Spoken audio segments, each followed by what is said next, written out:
Hello, everybody. Welcome to Ravencast, Torun Special Edition, because it's his birthday. Happy birthday, China Man. You spelled my name wrong. Oh well. Oh well, We can fix it in post. I'll fix it after. Yeah, we'll fix it in post. All right, but how's it going, man? Happy birthday. Not too bad. I mean, I'm saving my birthday dinner until the weekend, because I knew if I didn't, I wouldn't be on the stream. Yeah, because you wouldn't be on the stream, so you had to save it for the weekend, basically. Yeah. And my camera's frozen because I'm doing something promoting the stream. And then once we get back, my camera will be back. Don't worry.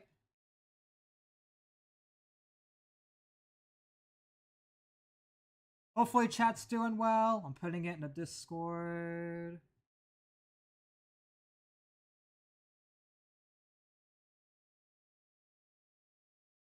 And then lastly, Twitter. And then we can go right into it. And we can get right into our first topic. So today on the agenda, we're covering Nintendo taking another L like usual, PocketPair declaring war on Capcom, and then we'll be covering the gaming industry as a whole falling off and being shitty and losing its mind. Yeah, basically just gaming industry related topics.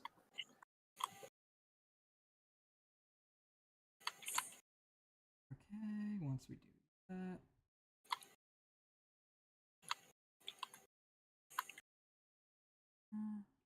Boom. Alright. Let's switch the scene to the first video.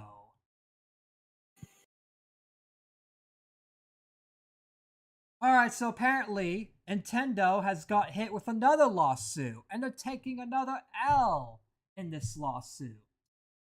Wait, Nintendo got hit with the lawsuit this time? Yeah, apparently, according to this video, they said Nintendo just got hit with another lawsuit, question mark. Yeah, that'd be funny if they're the ones getting hit by it instead of dishing it out. Yeah, which we're gonna get into it because I watched a little bit of this video, but I didn't watch fully. But we'll react to it live and see what it is. I mean, if I were the gaming industry, I'd do a joint lawsuit against Nintendo at this point for filing patents. Because don't they steal shit all the time anyways, regardless? Like, they steal shit. Oh, yeah. No one pays attention to fucking patents. Nope, they do not. Hell, you know the Nemesis system from Shadow of Mordor that everyone keeps talking about?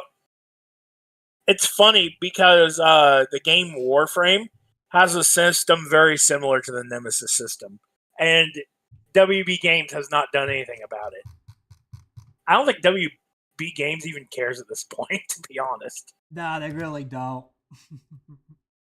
They give less of a fuck. Alright, are we ready? Also, it's not a one-to-one copy of the system either. It just takes inspiration from it, so that might be another reason why they haven't went after him. True. Alright, let's get started on it and see if they get hit with the lawsuit. They need to be shut down, in my opinion, because Nintendo's fucking shitty. People need to realize that big companies like Nintendo aren't your friends. They are in fact your enemies. And if you're unable to see that concept, then gaming isn't for you. And unfortunately, the Nintendo fanboys love having their hair pulled and they will never see that fact. What's going on? Y'all there? Yeah, we're here. We're covering. You're interrupting. They love having their hair pulled and fucked up the butt. Oh yeah, welcome to the stream, Dan. How you doing? Pretty good, man. Pretty good. Am I coming in clearly? Yes, at least you are coming in clearly. All right, I understand that. Luckily for you, you've been watching my content and you've been very aware about Nintendo's anti-consumer practices. So hit the like button and subscribe, baby. I can't believe we're not at 9. And if you like a streaming version of people shitting on Nintendo, covering Nintendo's antics, make sure you subscribe to the Ravencast, as we've been calling out Nintendo shit for a whole fucking month, and we will continue to call out their shit because they are a horrible company. And not only that, but they fucking ruin the fun. The prices, the games are overpriced as fuck. They're causing Xbox and other companies to make the prices even bigger. Like, it's getting bad. Nintendo's causing a lot of fucking problems lately. Oh, yeah. $50K yet. Now, do not forget that Nintendo told a charity that they didn't have the authorization to play their games in speedruns. Oh, yeah, and shit. even got an event shut down. Yeah, we're even gonna though keep on calling out these Nintendo fucks because guess what? They can't fucking. They're just awful. They're just fucking terrible.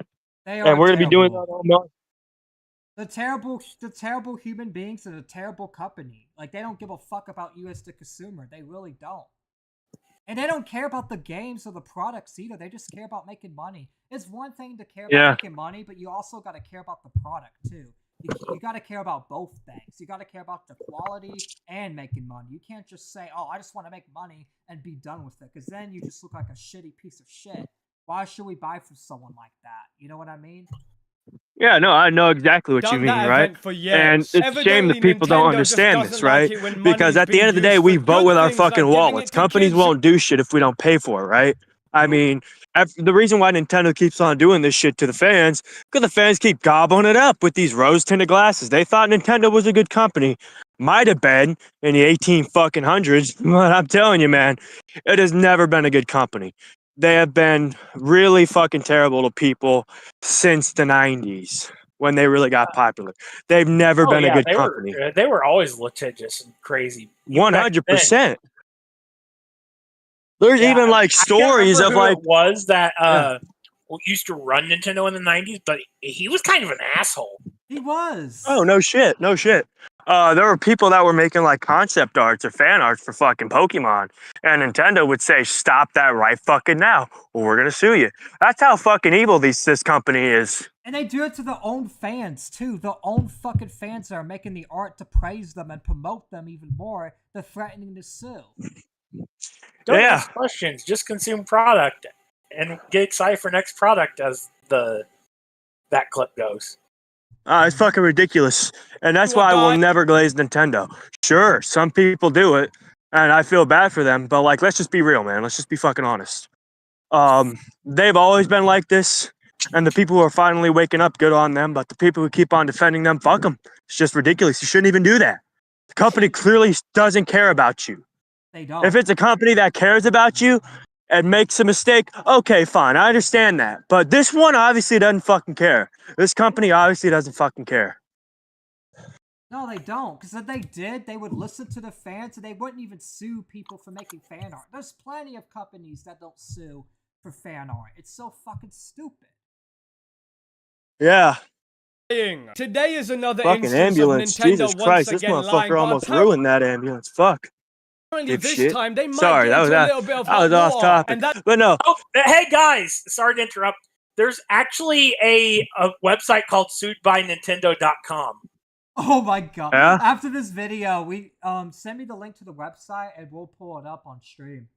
Called suedbynintendo.com? Yeah. Oh yeah, and I did hear about that actually, because there were a few people for Tango Server talking about it. Yeah, there's actually is a website. Because it's gotten so bad with these guys suing everybody that they're just keeping track of it. Yeah, they made a whole website keeping track of it because it's gotten that bad. Nintendo's been sued before too. And people want to fucking call people and people want to call Americans litigious. Let's talk about those fucking the Nintendo people. They're fucking awful. Japanese.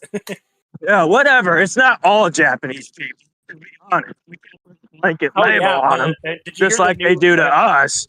But fuck me, Nintendo is one of the biggest ones. Yeah. Yeah. Did you hear about the new chick that they're hiring as the Nintendo of America president?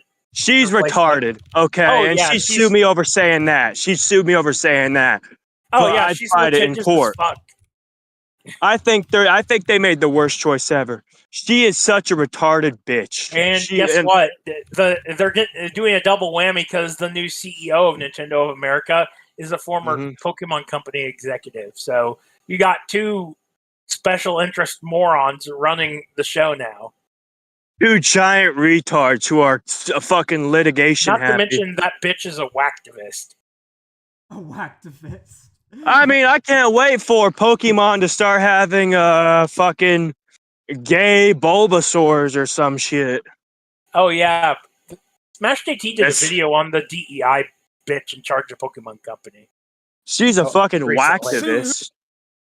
I mean, I use the wrong terminology personally. I call them hacktivists because they're political hacks. But yeah, go ahead. Oh yeah, let's play the video. We'll get to that in a minute, but yes, Nintendo was caught lying. I know, another day ending in Y. Nintendo caught lying? What a shock! That's a shock. They're caught lying, of course. I mean, how many times are they gonna fucking get away with it? Out of touch. Tell you every time. Every time. Because nobody holds them accountable. Nobody besides us, nobody streamers. No offense to the fellow anti-Nintendo streamers, but you know what I mean? Like, it's just us people, us content creators. No other gaming companies calling them out. No one big's calling them out. It's just us.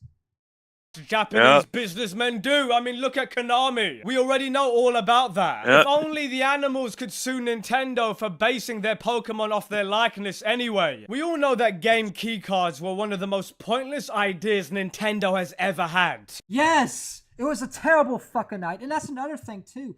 They're suing everybody and protecting their work, but the work's not even that valuable. The work is shit. The work's not even worth protecting.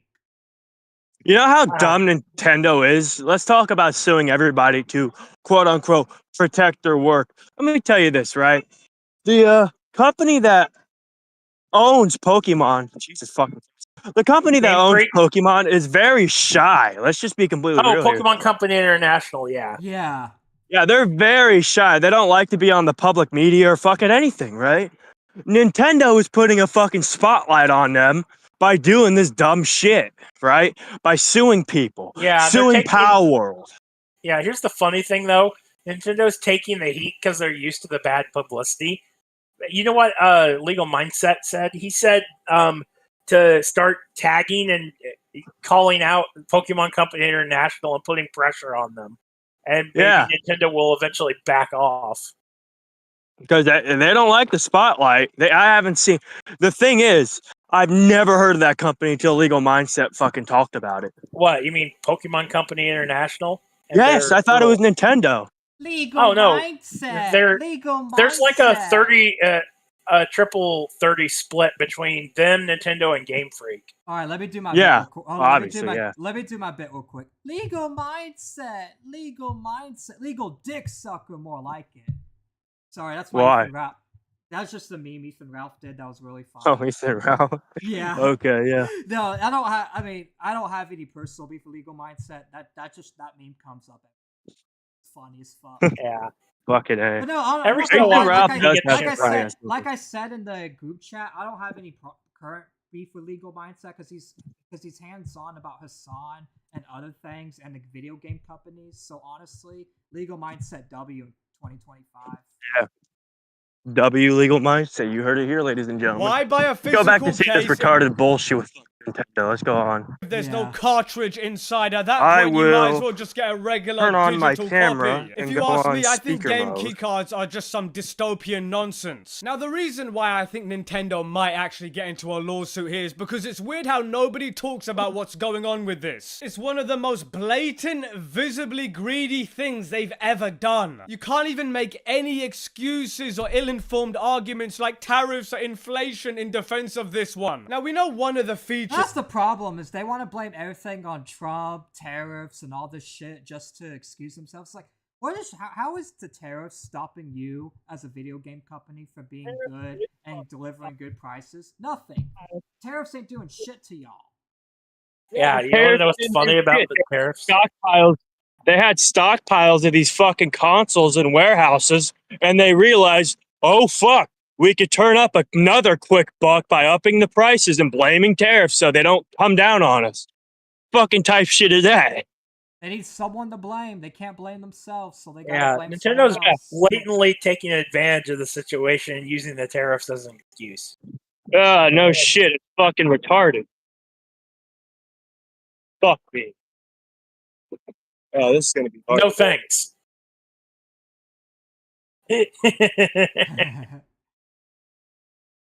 with the Switch 1 was the true online game sharing. Then you can play that one copy with one of your friends at the same time. This was just taken away from the Switch 1 and the Switch 2. See, you might have never heard of this feature, or you may never have needed the feature, but it should bother every single person that they took this away. Video game keycards are an overhaul for the way digital game licenses are managed on the Nintendo Switch systems, turning every purchased game into a virtualized game keycard. The system formally lets you load and eject games on an individual basis across two consoles, sharing offline access in a way that was not possible under the previous system, as well as allowing you to lend games to other members of your Nintendo account family group. Pause the video, I got a soundboard for this situation.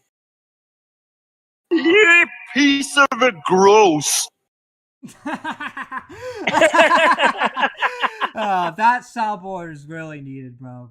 See, Nintendo is so fucking cheap. That's also why I don't like them, because they claim they have all this money, but they want to act so fucking cheap on purpose. Yeah, they have all this money, but they keep trying to fucking nickel and dime their fans and fuck them over in the process, which is why it pisses me off when these retarded Nintendo fans keep fucking defending them. I know, they keep defending this shit. They keep defending this bullshit. Also, what's up, Cinemations? Commentates. Anyways, this is so fucking dumb. What the fuck is wrong dumb? This is stupid. Nintendo's gonna keep on doing this, keep being cheap, and we're gonna keep on making fun of them because these guys are fucking so fucking retarded. Like, these people keep on fucking being cheap, keep on fucking their fans over, and people still support them. Why are you gonna support someone that's gonna fuck you over? Cycle of retardation, man. It's fucking retarded. This does now remove the game sharing loophole of letting people play from a single game license by using a primary switch of one person and then an online authentication for the other. Now, the reason why this is a problem is because Nintendo... You love Nintendo? Well then, I'm sorry, but I'm glad I cheated on you with Dan then. You love Nintendo? Go fuck... I'm trolling. I like Cinemations, but still, you like Nintendo, then you're gay. You're fucking gay for that. Themselves that the people who bought the Switch would be able to use the old system of game sharing and implied that there wouldn't be any changes. I'm no law expert, I'm far from it, but I believe a rug pull like that does potentially open Nintendo up to litigation, because this is low-key one of the worst changes in gaming I've seen in years. Yes, this is the worst changing I've seen in gaming in years. Like, this is Nintendo's causing the worst changes in gaming history, bro. That's all they're known for, is causing fucking horrible changes and ruining the gaming industry. Honestly, Nintendo's partially responsible for the gaming industry being the way it is. Everyone fucking trying to fuck you over. Everyone's suing you over fan arts. Nintendo started this shit. They started all this scummy shit going on in gaming politics. The suing shit, the deplatformations. I mean, let me just say this, right? Let me say this. It's like the Stockholm syndrome with Nintendo fans at this point. Nintendo keeps beating you upside the head with these retarded fucking prices, and you still fucking buy the next console. I mean, here's the fucking thing. I saw Xbox raise the price of Game Pass, right, to $30 fucking. I canceled that bitch instantly. I'm not fucking paying that. Why isn't it the same with Nintendo fans? They upped the price of the Switch 2 and blamed it on tariffs and fucking lied blatantly. Not buying that shit. Fuck that. I think I have a reasoning for that, but it's going to be so retarded. You're probably going to laugh about it, which I think it is retarded. Basically, it's because Nintendo offers titles that aren't available anywhere else. Like, you can't get Mario on, like, the Xbox. At least not legally. But, you know... And that's why Nintendo has all these fans willing to eat their slop. Okay, I can get Sonic on the fucking Xbox 360. Why would I fucking play Mario then? Fucking moronics Nintendo shit. Yeah, and also Sonic's on the Switch too as well. So, but yeah, the point is there's alternatives. But these people are so engrossed in the slop that they consider the alternatives the inferior product, and that's because they're a bunch of idiots. And then we have Apple World, which is an ulterior product which means it's literally a fucking alternative, right? And it's better than Pokemon shit that fucking, right? Fuck me, I gotta. Yep, kind of cutting out a little bit. Yeah, he muted his mic. He'll be back. All right, I'm gonna continue it then. But no, he was giving. See, it's Nintendo trying to shut us off. It's the opposition. Opposition's trying to shut us down. Yeah, and just so you know, that character with the pink and black hair is everyone's favorite waifu from Power World. Oh, I know. Yeah, I know. It was mentioned in a few videos I saw. Yeah, everyone loves Zoe. Please do not clip this out of context, but I think she's hot. Oh yeah, she is, totally. Lost. Frankly, I see this as a breach of contract. The ability to game share that we had before previously was advertised and encouraged by Nintendo, and now they've pulled it back. Imagine you're a parent with 2 kids and 2 Switches, and suddenly they remove a feature that your kids use and you're left dealing with the fallout. And then Nintendo expects you to spend another $60 again on a 10-year-old game like Mario Kart 8. That's also why I don't like Nintendo, because they fucking do that. They fucking have all these malfunctions and they expect you to spend another $60 for something they caused. It's your fault, not us. We shouldn't pay the price for your fuck up. We shouldn't have to pay another $60 because you did a fuck up. Especially on an old game that's outdated. You know what I mean, Glitch? Yep. Like, they expect us to pay $60 for something they did? For a fuck-up they caused? Really? Remove this feature so they can ban people for playing used games. Someone might ask, what was wrong with the previous system set in place? And Nintendo's like, well, we promised this is another game the Hoyoverse is doing. Yeah. This game right here on screen, this is another game Hoyoverse is doing to compete with creature collecting craze. We can take more money their from attempt at it. You. They want to make sure that everybody has to buy as many copies of their game as possible. Here's another article. Nintendo got rid of a great Nintendo Switch feature. The original method of sharing games. Users could play the same multiplayer game online using just a singular digital copy. This may... Why would they... See, that's another thing too. Everything they've ever done good, they're flushing down the toilet. This is a great feature. Why would you get rid of a multiplayer feature like this? Online gaming and multiplayer is where the next generation's going. Everyone loves multiplayer games, and you getting rid of that feature is gonna piss. If they didn't get rid of it, they just made it so you have to have more than one copy of the game to use it. Yeah, and that's stupid because they're wanting you to spend another more $60 on shitty copy game. Like, it's so fucking stupid. They're trying, in order for you to use the good features, you have to spend a lot more money than you already spent. Yeah, and keep in mind, this is a digital copy, so you have to purchase it in their eShop at full price. Meanwhile, in stores, the physical version, if it's even called that at this point, because I'm pretty sure it's one of the few games that's actually on the cartridge, is probably cheaper due to the reduced retailer prices. Fucking hell. This is bullshit. They're literally Jewing us. They're literally fucking Jewing us by trying to make us pay. Oh yeah, you know what people call putting your call the extra price hike on your game when you put it on the Nintendo eShop? They call it the Nintendo tax. They are Jewing us. Yes, they are, Thunder. Why are you laughing at me? They are.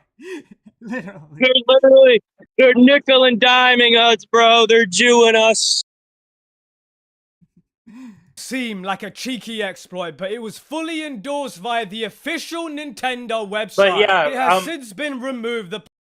I don't have any I don't have actually any screenshots of this, but I know for a fact.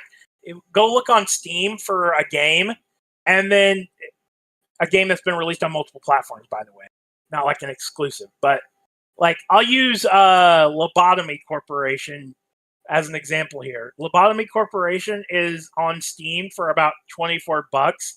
Meanwhile, it's almost $60 on the Switch. That's a fucking joke. Holy fucking shit. Yeah, they call it the Nintendo tax. 20 on Steam? What the fuck is that? Yeah, I can look it up right now on Steam and tell you what its current price is. Why would I fucking buy a Switch and pay like $60 for a fucking game I can get for $20 on fucking Steam with a load of other games? I can get The Last of Us Part 1 and Part 2 remastered.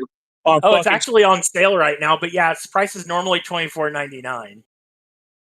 Right now, it's $8.49. Why would I get it on the Switch, motherfucker? Why? Yeah, exactly. The Switch hardly ever has sales too. Well, I can't even mod the bitch. Why would I fucking get that on Switch? What the fuck? Exactly, and you got the Steam Deck, which is also portable. Ridiculous. Can't even fuck. See, this is the type of horse shit that pisses me off.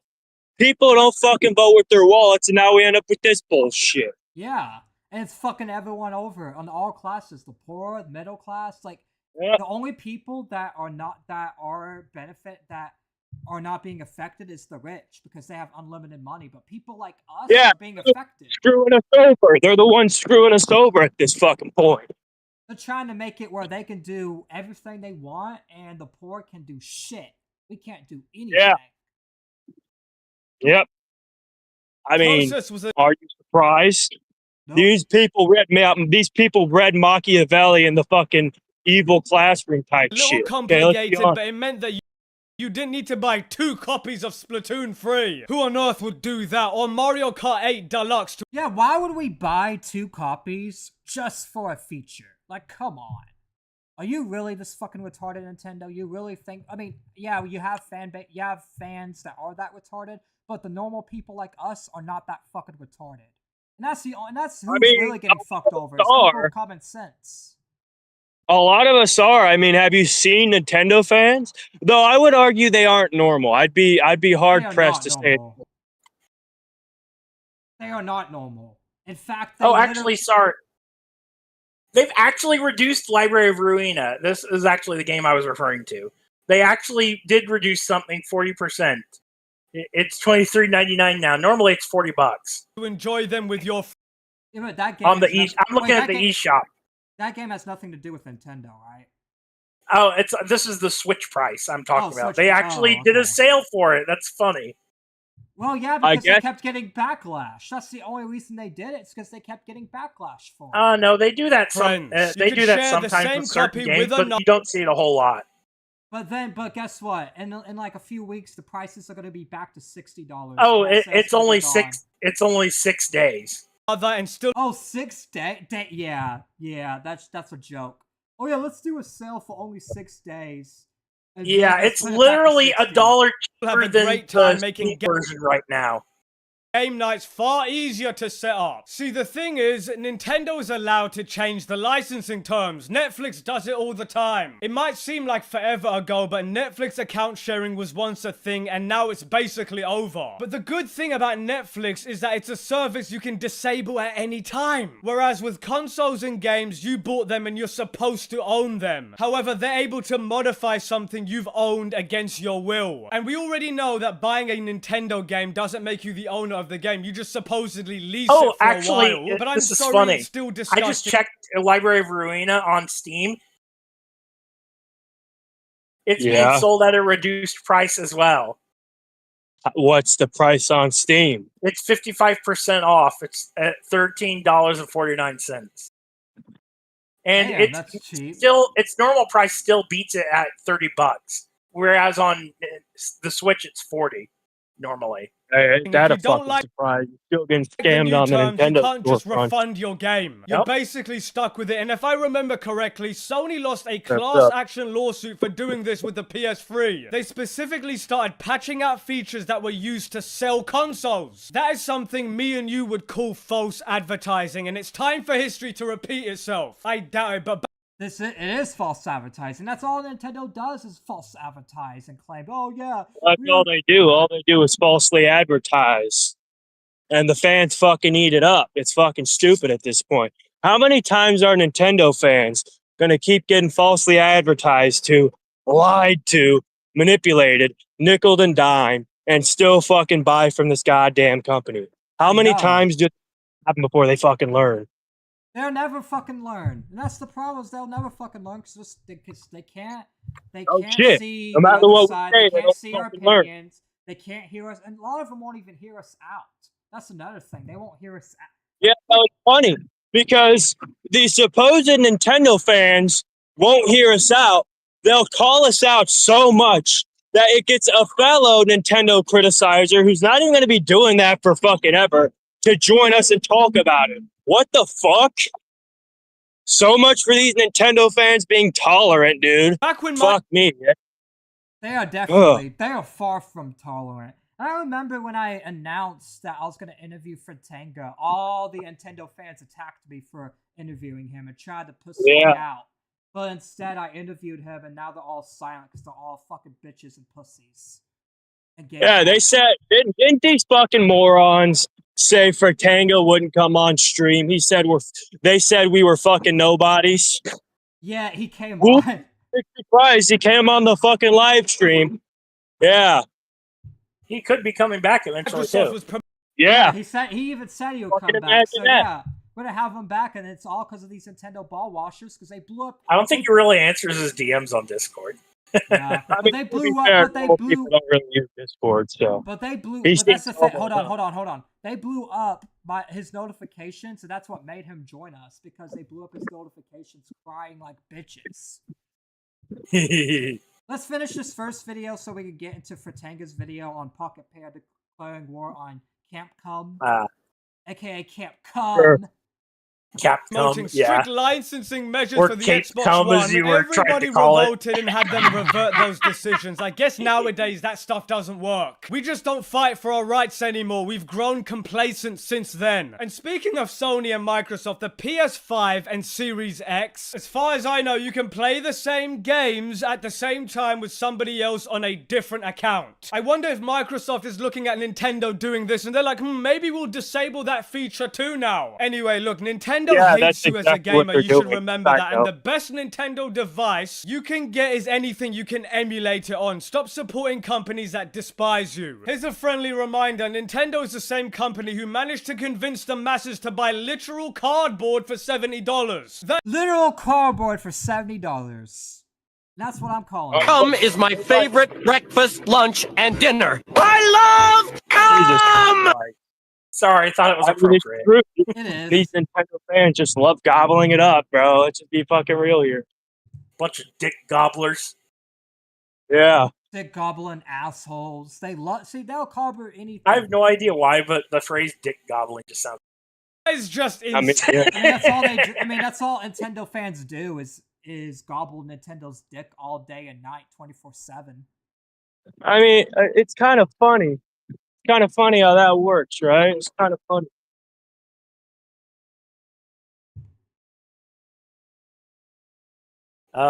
Saying to me, they went from being run by someone who was a gamer at heart to being run by people who love the stock market more than their own customers. Unless that changes, we're in big... That's never gonna change. They're gonna love the stock market but more than their customers. That's never gonna change. I'm sorry to break it. Here's what Satoru Iwata said back in the day.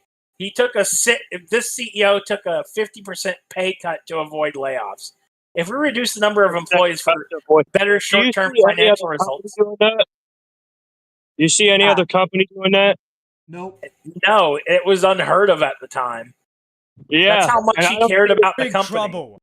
So why are all these people like rooting for this company that obviously doesn't give a fuck about people? Yeah, if we read what it says there, it says, if we reduce the number of employees for better short-term financial results, employee morale will decrease. I sincerely doubt employees who fear they may be laid off will be able to develop software titles that could impress people around the world. Satoru Iwata, Nintendo 2013 investor meeting. He took a 50% pay cut in 2011 after poor initial 3DS sales. He took another in 2014 after the Wii U struggled to gain traction. Nintendo execs took pay cuts from 20 to 30%. Yeah. There's some people that think he would... There's this conspiracy going on that they think the Nintendo executives offed him for this reason. Probably. Let's be honest, these fucking businessmen are fucking cutthroat. I wouldn't be surprised. Also, we know that Nintendo might have some Yakuza connections, so it doesn't surprise me. left the world, so did the soul of shit. Nintendo. I remember when Iwata voluntarily took a 50% pay cut and forced his entire board to take a 20 to 30% pay cut to apologize for the failure of the Wii U and the 3DS to ensure employees wouldn't be laid off for the board. He actually took a way bigger pay cut than they did, too. That's the funny thing. Yeah, because he only cares about himself. They want to gobble up all the gawk for money. No, Iwata cared about the company more. That's why he took a bigger pay cut. Business decisions. You know what's fucking stupid? Without employees, you don't have a company. Just imagine what would happen if you didn't take the fucking pay cut. Ooh, you wouldn't have a company, motherfucker. Nope, they wouldn't. They would not have a company at all. Like, you can't exactly. Their employees make Nintendo. Like, that's the thing. It's not just the CEO, it's the company as a whole. That's why it's called a company. And that's what these fucking rich-ass executives and CEOs keep forgetting. They wouldn't have shit. What? The people at the bottom of the totem pole, like, for example, if I'm working at Family fucking Dollar, right? If I'm working at the cash register, guess what? These fucking rich executives wouldn't have a fucking paycheck that they can grab millions of fucking dollars from if I wasn't working at the fucking cash register. Like, come the fuck on. Oop. It's ridiculous, man. It's fucking ridiculous. And I'm tired of Nintendo getting away with this shit. I really am. In fact, CEOs shouldn't be making this much fucking money because they don't do jack shit compared to the people who make the fucking company what it is. Like, the cashiers, the stalkers, the fucking people on the floor. It's a joke. But yeah, let's continue this video further, man. Let's continue this. It's only like a minute and a half left, and then after this, we get to cover PocketPair, declaring war on Capcom. But yeah, let's continue this video and shit on Nintendo some more. That stuff going on. We got EA being sold to a terrible private equity firm linked to Jared Kushner. I mean, what the hell is going on here? What the f is happening to gaming? Jared Kushner, Saudi Arabia, and more backers to buy EA. What's up, Glitch? Oh yeah, I was talking about this in the chat in the Discord the other day. But yeah, the Saudi Arabian prince bought fucking EA, and then he trolled people on Steam. Executive decision. Is it to patch out all the rainbow flags because it's haram? Probably. Hey, if it gets the woke shit out of the game, I won't complain. But it's not. Because he already owns SNK, and that's still getting censored here in the West. Their games. Okay, side note. This fucking city's infrastructure is so fucking garbage. I gotta walk on grass so I don't get hit by a fucking car. Fuck this shit. But yeah, the Saudi prince is a real gamer. He actually has a freaking Steam account, allegedly. Yeah. And he's got like over 1,000+ games. And apparently, after he bought EA, he changed his username to I bought EA to troll people. Yeah, I hope all those rainbow-haired retards get offended. I mean, that's all they do is get offended over this shit. I can already, and also the dude's a major weeb. Your fucking hair color from red to fucking rainbow. You're a fucking retard. Also, the Saudi Arabian prince is a major weeb. He's got like anime girls and stuff on his profile and shit. It's funny as fuck. The dart frog theory and the nose ring theory really is a fucking good. It's not even a fucking theory at this point, right? There's not even a fucking theory. It's just the fucking truth. Oh, yeah, the nose ring mafia theory. Yeah, it is true. Let's continue. Let's finish this video. $55 billion deal. You know what? I guess EA, you make stupid games, you win stupid prizes. President Donald Trump's son-in-law and Saudi Arabia's government and other backers are closing in a $55 billion deal to purchase the video game company responsible for developing and publishing popular game franchises like The Sims, Madden NFL, and Battlefield. Well, I guess EA's fate has officially been sealed. You're telling me that the one company who's infamous for buying and milking and destroying other companies has been bought by people who will milk them, buy them, and then ultimately destroy them. It seems like EA is getting a taste of their own medicine. Yep, they are.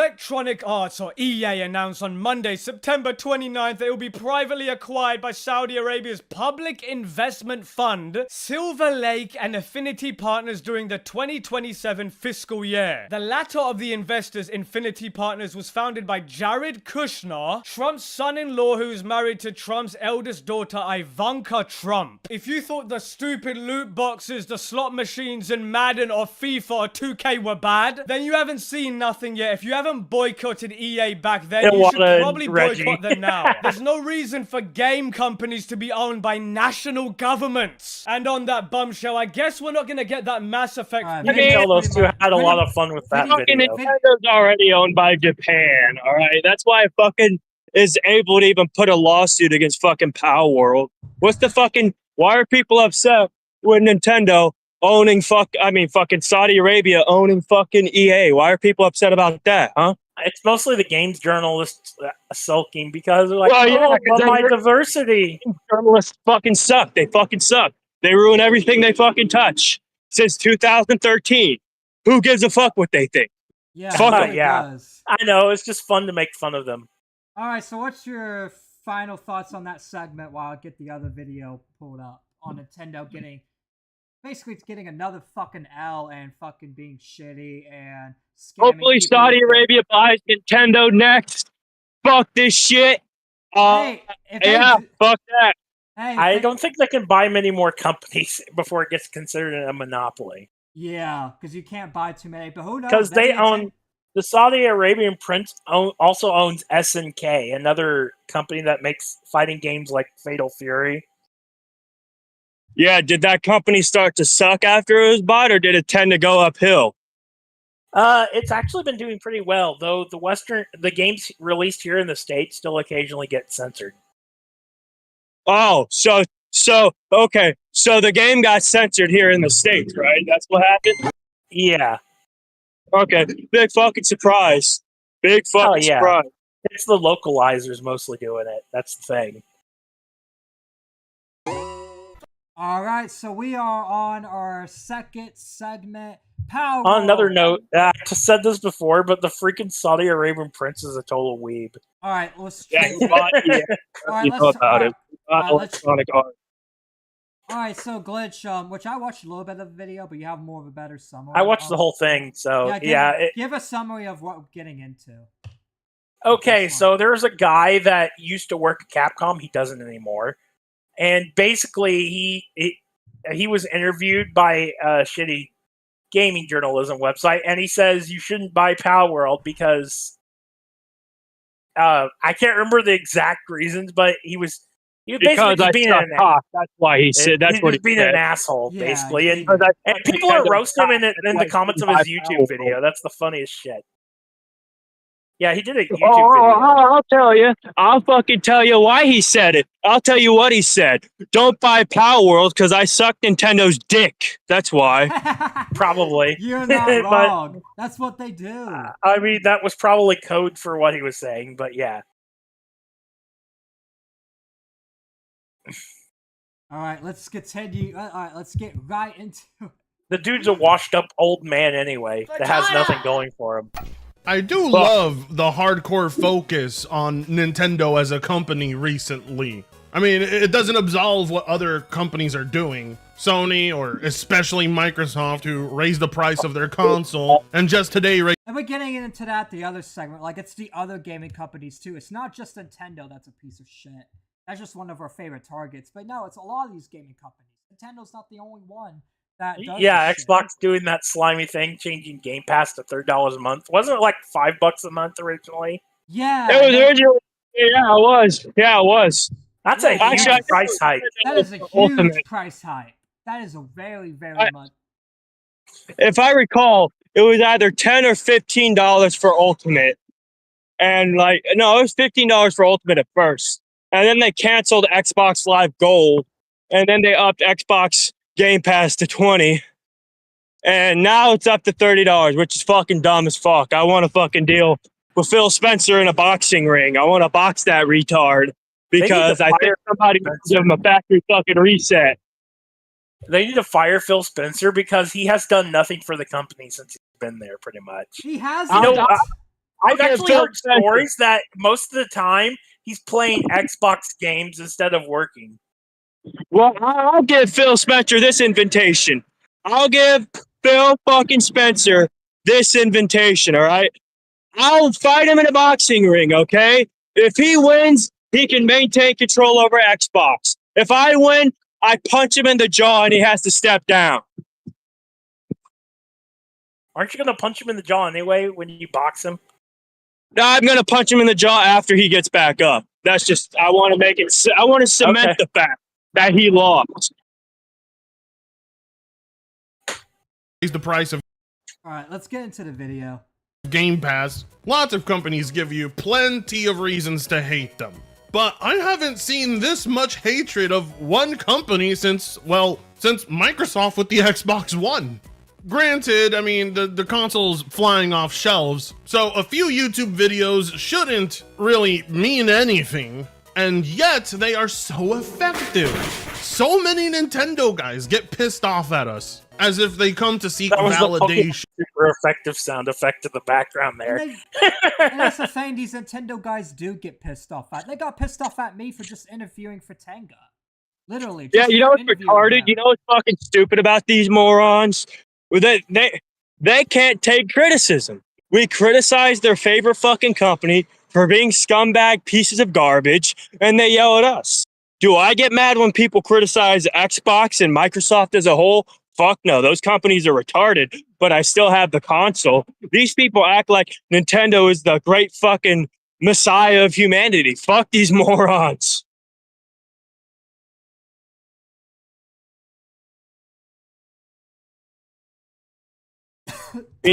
Fuck Christ. These people are fucking helpless. They are like, helpless. Oh, hey, Tack, your favorite company, therefore I'm killing you, stabbing you in the face. I'm not. I'm criticizing a company that's retarded, okay? Come on, bro. Come on.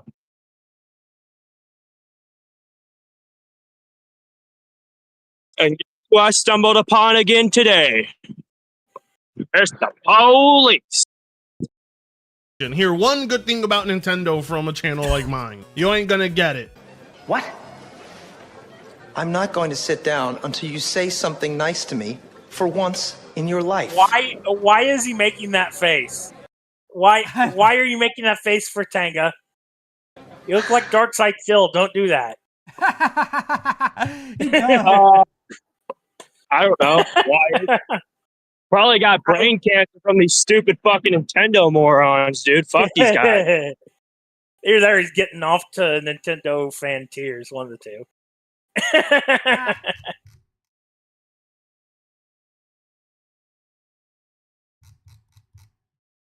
Anyway.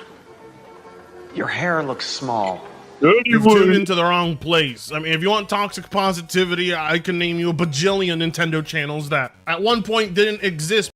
You mean a bajillion Nintendo channels that swallow Nintendo's cum every day? That's what you should have really said. Yeah.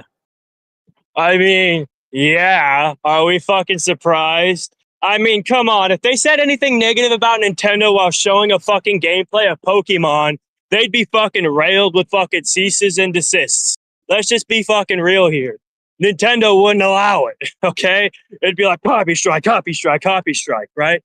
So I mean, I understand why they're not fucking talking shit. But I mean, that just proves they're fake retards at the end of the day, right?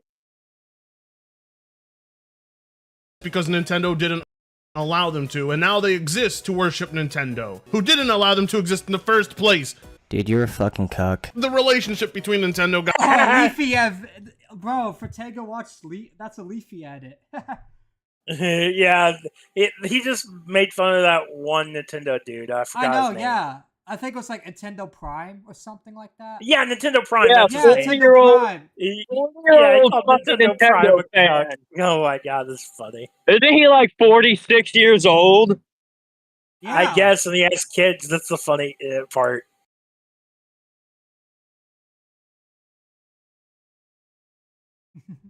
There's actually been calls to boycott Nintendo too. By an activist group. Boycott?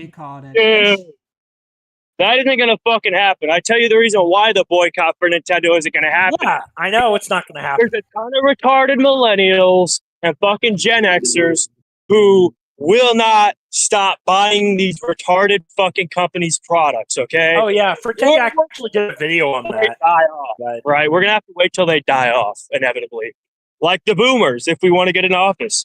Yeah, I explained that during our interview with Fortenga why. And it's because we got a bunch of ignorant morons and dick gobblers that are, like, supporting Nintendo.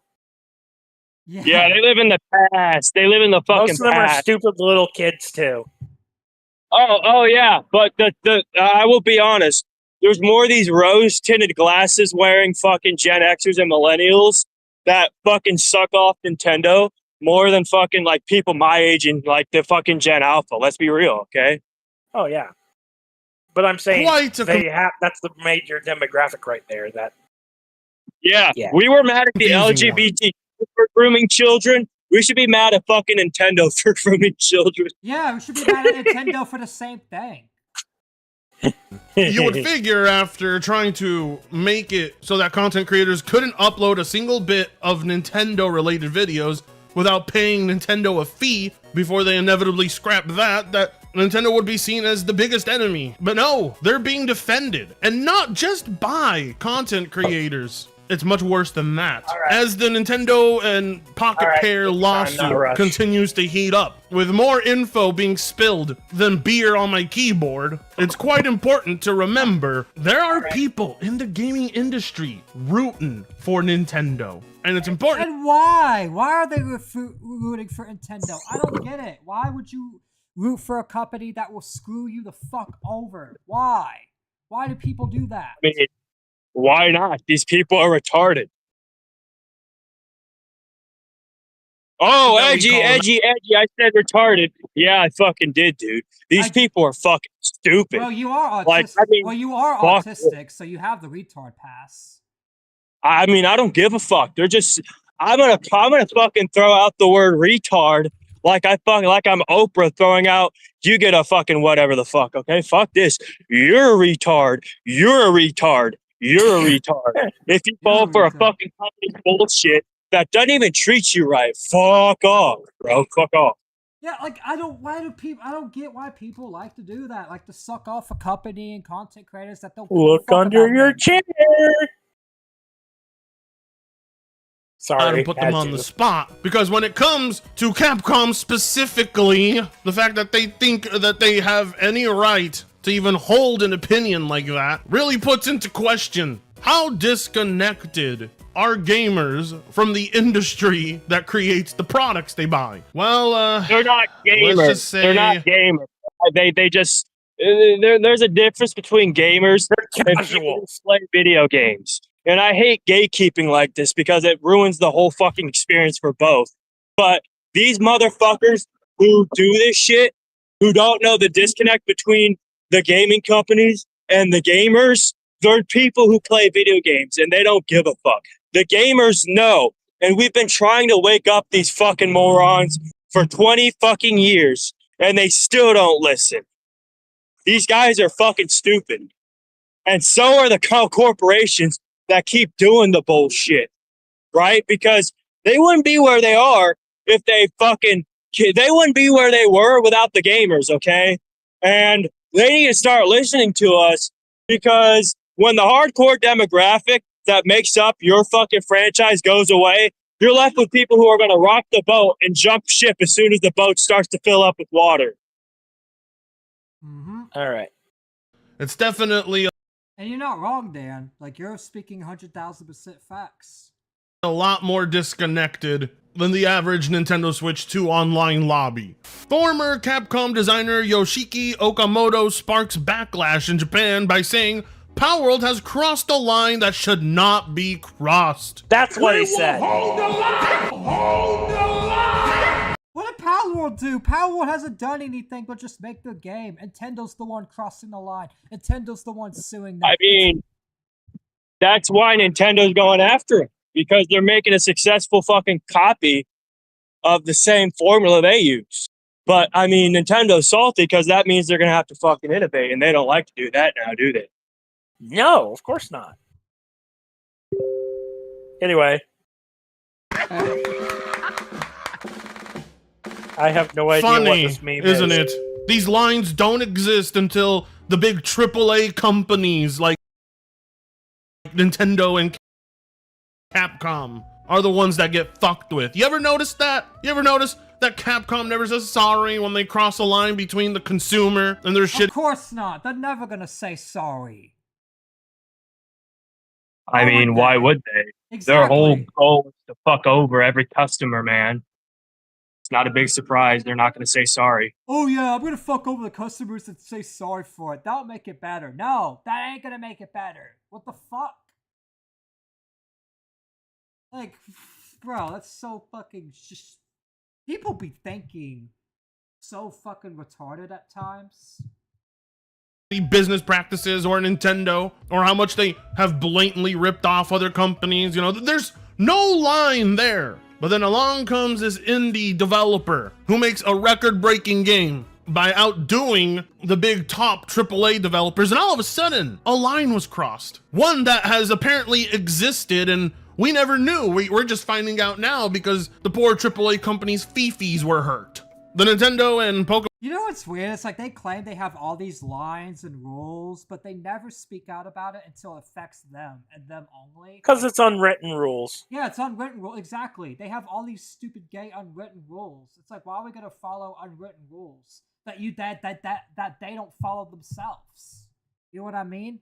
They don't follow these stupid rules either. Pokemon Company's ongoing patent infringement lawsuit against PocketPair's Palworld has stirred up much debate among game developers and players alike. However, former Capcom game developer Yoshiki Okamoto's recent YouTube video, I better check that out, in which he made comments seemingly against PocketPair and Palworld, has sparked a strong backlash from viewers. Current chairman of the Japan Game Culture Foundation, Yoshiki Okamoto, has worked in the game industry for over 40 years. Why do old people always have to ruin the fun? With the very... Why do they always have to ruin the fun? They come in power and they ruin all the games. Yeah, because they're a bunch of boomers, that's why. Anyway. And you're not wrong about that either. Resume, which includes Street Fighter 2, the first Resident Evil, and hit mobile game Monster Strike. He also created the original concept for what would become Rockstar's Red Dead Revolver. Why are you fucking here, man? You're so old. Where's your wife? Go home to your family, dude. In a YouTube video posted on his channel on September 27th, Okamoto gave his opinions on the ongoing Nintendo versus PocketPair lawsuit, saying that Palworld has crossed a line that should not be crossed, and I don't want the world to become a place where this kind of thing is acceptable. You weak old man. What line did they cross? I like how he didn't specify what line they crossed. They just said they crossed the line. What's the line, buddy? I bet his video has more context, but I don't really want to watch it. No, I know, but...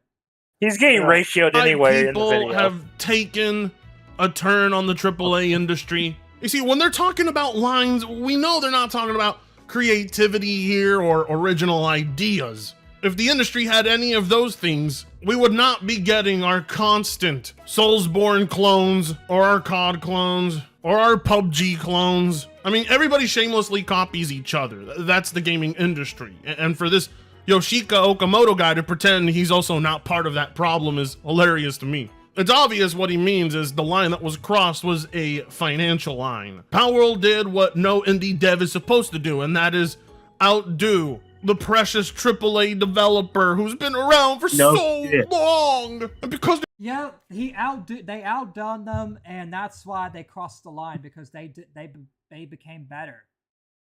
That's the only reason he's even mad, because Palworld's proven they are better. Like, I'm sorry, like, you can't be better than something in 2025? I thought that's what you're supposed to be. Is apparently fucking not. But every time someone strives to be the best, they always fucking get dragged down. I mean, yeah, back in the day when America was a good country, or like the world was good in the first fucking place, when a company innovated, it was because another company was competing with them. Now it seems like you can't compete with anybody, or you're going to get threatened with litigation and be held to a fucking fire for no reason. I mean, come on, what the fuck is this? And like, isn't the whole core ideology of business to compete and create innovation? Is that not the whole fucking point? That is the whole point. That's literally the whole. I bet you, if Nintendo took the punch, if Nintendo took it like a fucking man and was like, okay, look, this company, this is a fucking indie studio, and outshone us. We're gonna have to learn how to improve from this, and we're gonna give them props for making us step up our game. Everybody would love that fucking company. It would be the newest fucking company everybody would buy from. Because what customers really want more than a good product is a good product from a good company. Because, I mean, it's easier to be a good company and give praise to the little guy and improve your product than it is to lose a fucking lawsuit and look like a fucking moron. But these companies are just ran by people who read Machiavelli too much when they were in fucking middle school. I don't know. But I mean, it's not that fucking hard to be like, oh, this company used less resources, had less resources, used less funds than us, and made a great product. We should give them props for helping us step up our game. We should just do what they did, but better, because we have more resources and funds to do it. How is that a hard choice to fucking make? Like, what the fuck? Yeah, it really is a fucking hard choice, and I don't understand that. It's like, why is it such a hard choice to fucking make? I don't fucking get it. Sorry. And I'll say this. I'm sitting at a fucking McDonald's right now, right? And this company that I'm sitting at, the fucking McDonald's, it's fucking retarded. It's the same fucking type of company. But I wanted to at least get something to eat while I'm fucking walking. This company is horse shit, okay? We bought their food because, well, it was cheap and it was easy to fucking get. But now, like, I just bought a fucking large quarter pounder meal for $11 fucking. What the fuck? I can spend like $9 extra and get a fucking actual, like, good homemade quality fucking cheeseburger and crinkle fries from fucking Culver's. Companies can't make the good choices I want them to, and it pisses me off. So, I mean, what the fuck? Oh, yeah, and corporate got rid of salads and other shit. They're like, they didn't sell enough. Yeah, why is it so hard for a company to make a good decision? Why? Because they want to make money, and they're willing to make bad decisions. They end up losing money. They end up losing money. Yep, they do. They get. That's because their views are short-sighted. Yeah, but I bet you 100% their views on the company are short-sighted, but everything they do, they're waiting for a long run, bro. They're waiting for the long run. Yeah, they totally are. They're trying. They're hoping something sticks in the long run, and they have dollar signs in their eyes and don't look at the writing on the wall beforehand. No, that's why we have so many AAA companies giving into shit like DEI and woke liberal bullshit. It's because of that reason. They're like, oh, this will make us lots of money. And no. That's wrong, Glitch. That's wrong. Here's what they're thinking. In the short term, they're thinking, oh, let's make the most money out of a company possible. And they're also thinking in the long term. Because if the company fails in the short term, in the long term, they can just sell it for a big fucking profit. Mm-hmm. They don't care if the company gets ruined or not. They will have a way to bail out themselves out anyway, which really fucks over the average person. That's what's fucked up about it. Yep, they fuck over the average person, they fuck over the average Joe, and they only care about them fucking selves. Yeah. They've been around for so long. Their tenure by default means we must respect them. Nah, fuck off. Pokemon's gay. And so is Nintendo. I don't give a fuck if they've been around for over 100 years. I still think they're gay. Later in the video, Okamoto now more than ever. They are gay. Yeah, they're gayer now than they ever been. Especially because the DEI consultant been around for a while. Okay, I don't respect Hitler. I don't respect him. I mean, they hired a DEI consultant last year, by the way, at Pokemon Company. So yeah, they're gayer than ever now. In more ways than one. Mm-hmm, they are. Said that if a settlement is reached with Nintendo, then I think it, Palworld will become a game that is officially fine to play. What? I want to do it because it's fun. It's fun to do bad things. However, it is currently a game that's being sued, so it's unacceptable. By playing the game, you are supporting it, so please don't buy it. Suck my dick. And why don't you go fix a fucking dick, and whatever the fuck it is you do? Which is Master should. Like, they literally, they do need to suck our dick, because we're not going to fucking not play a game because you tell us not to. In fact, it makes me want to play Palworld even more when you tell me not to. As someone put it in Veridark server, it's basically an old man yelling at parked cars. Yes, exactly. It's an old man yelling at parked cars, telling them to move. In fact, I'd probably buy the Switch. I'd probably buy the Switch too if Nintendo did suck my dick. Let's be honest. Oh no, he's not telling them to move. He's just screaming incoherently at parked cars. Yeah. Mexican, while yours is Japanese. So I know by default mine is 5 times bigger. Yeah, how about you off, old man? Okay. Oh, but Fred, he's made so many games I love. This man is telling you, no, it's not acceptable, and it's immoral to be playing a video game unless the courts deem it's okay, unless a settlement is reached with the billion-dollar Nintendo. This game must have approval from the courts and Big N themselves, and then you can play it, then you can support it. Nah. If anybody ever listened to what a jackass like this says, we wouldn't have Team Fortress, we wouldn't have Counter-Strike, we wouldn't have PUBG, we wouldn't have a shit. We wouldn't have much competition at all. That's the problems. We wouldn't have much competition. Activision Blizzard wouldn't have Overwatch. Oh yeah. Not just that, but we wouldn't have all these Overwatch clones that are both good and bad. Yeah. I mean, maybe looking in hindsight. Yeah. Overwatch was a game of its time. It's kind of overstayed. It's welcome. They had to make Overwatch 2. Oh, yeah, and it's shit. I want to blow my fucking brains out every time I play that fucking game. That game sucks. I know, it does fucking suck. Ton of games. Does he honestly think that just because they're in the middle of a lawsuit, that means PocketPair is in the wrong by default?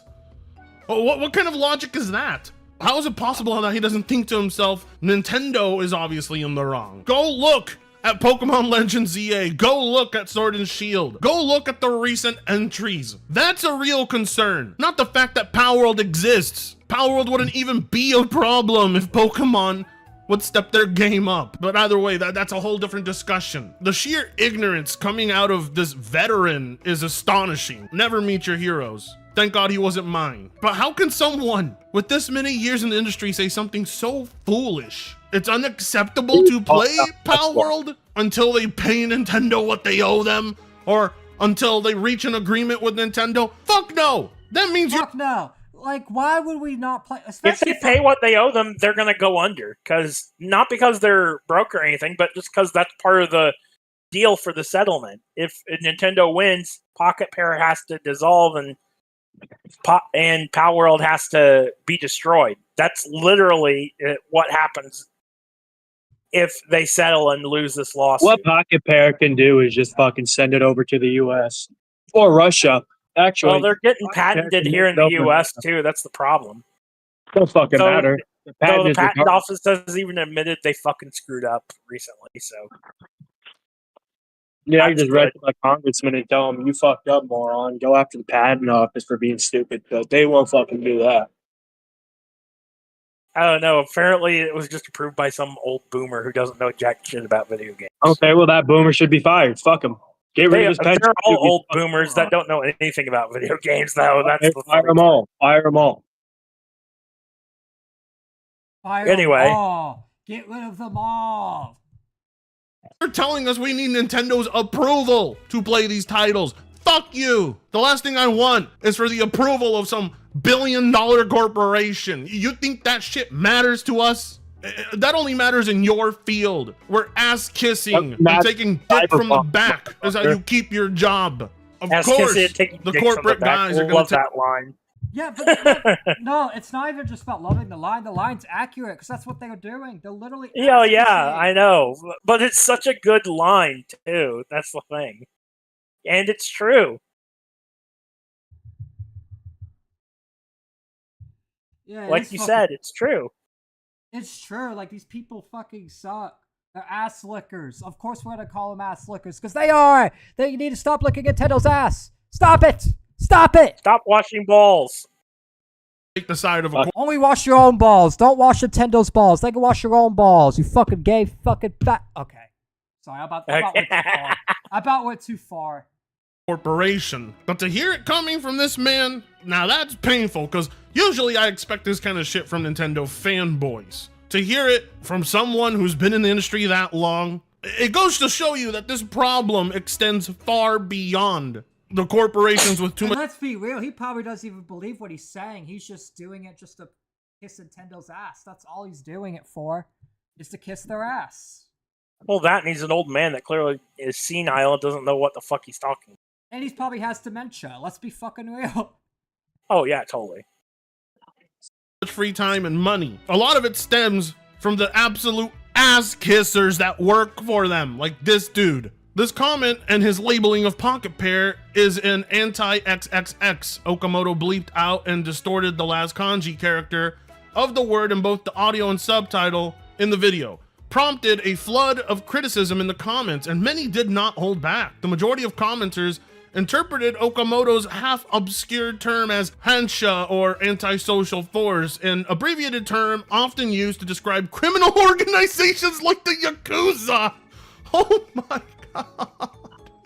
And groups that operate in ways that go against the proper and or legal way of doing things. One commenter pointed out that calling PocketPair an antisocial force could be considered defamation. It absolutely is. The fact that this man uses drawing comparisons to a criminal. It is fucking retarded. It is. The company that has the actual Yakuza under their fucking belt is calling PocketPair an antisocial. What is it? Force? Yeah. Yeah. How are they? How are ridiculous. they? Isn't Power World? Don't you have to socialize? Oh no, it's not. It's not Nintendo saying it. It's this fucking. No, I know. Hold on. That's not what I said. It don't matter. It's still retarded. Glitch. Here's what I said. I said, how's... Oh, no, I was talking about what Dan said. Oh, okay. So here's what... Okay, so... How can you... Doesn't Power World require for you to socialize in the games to begin with? Like, you have to socialize with the pals and other players? They're not talking about that. Yeah, they're not talking about in-game things. They're...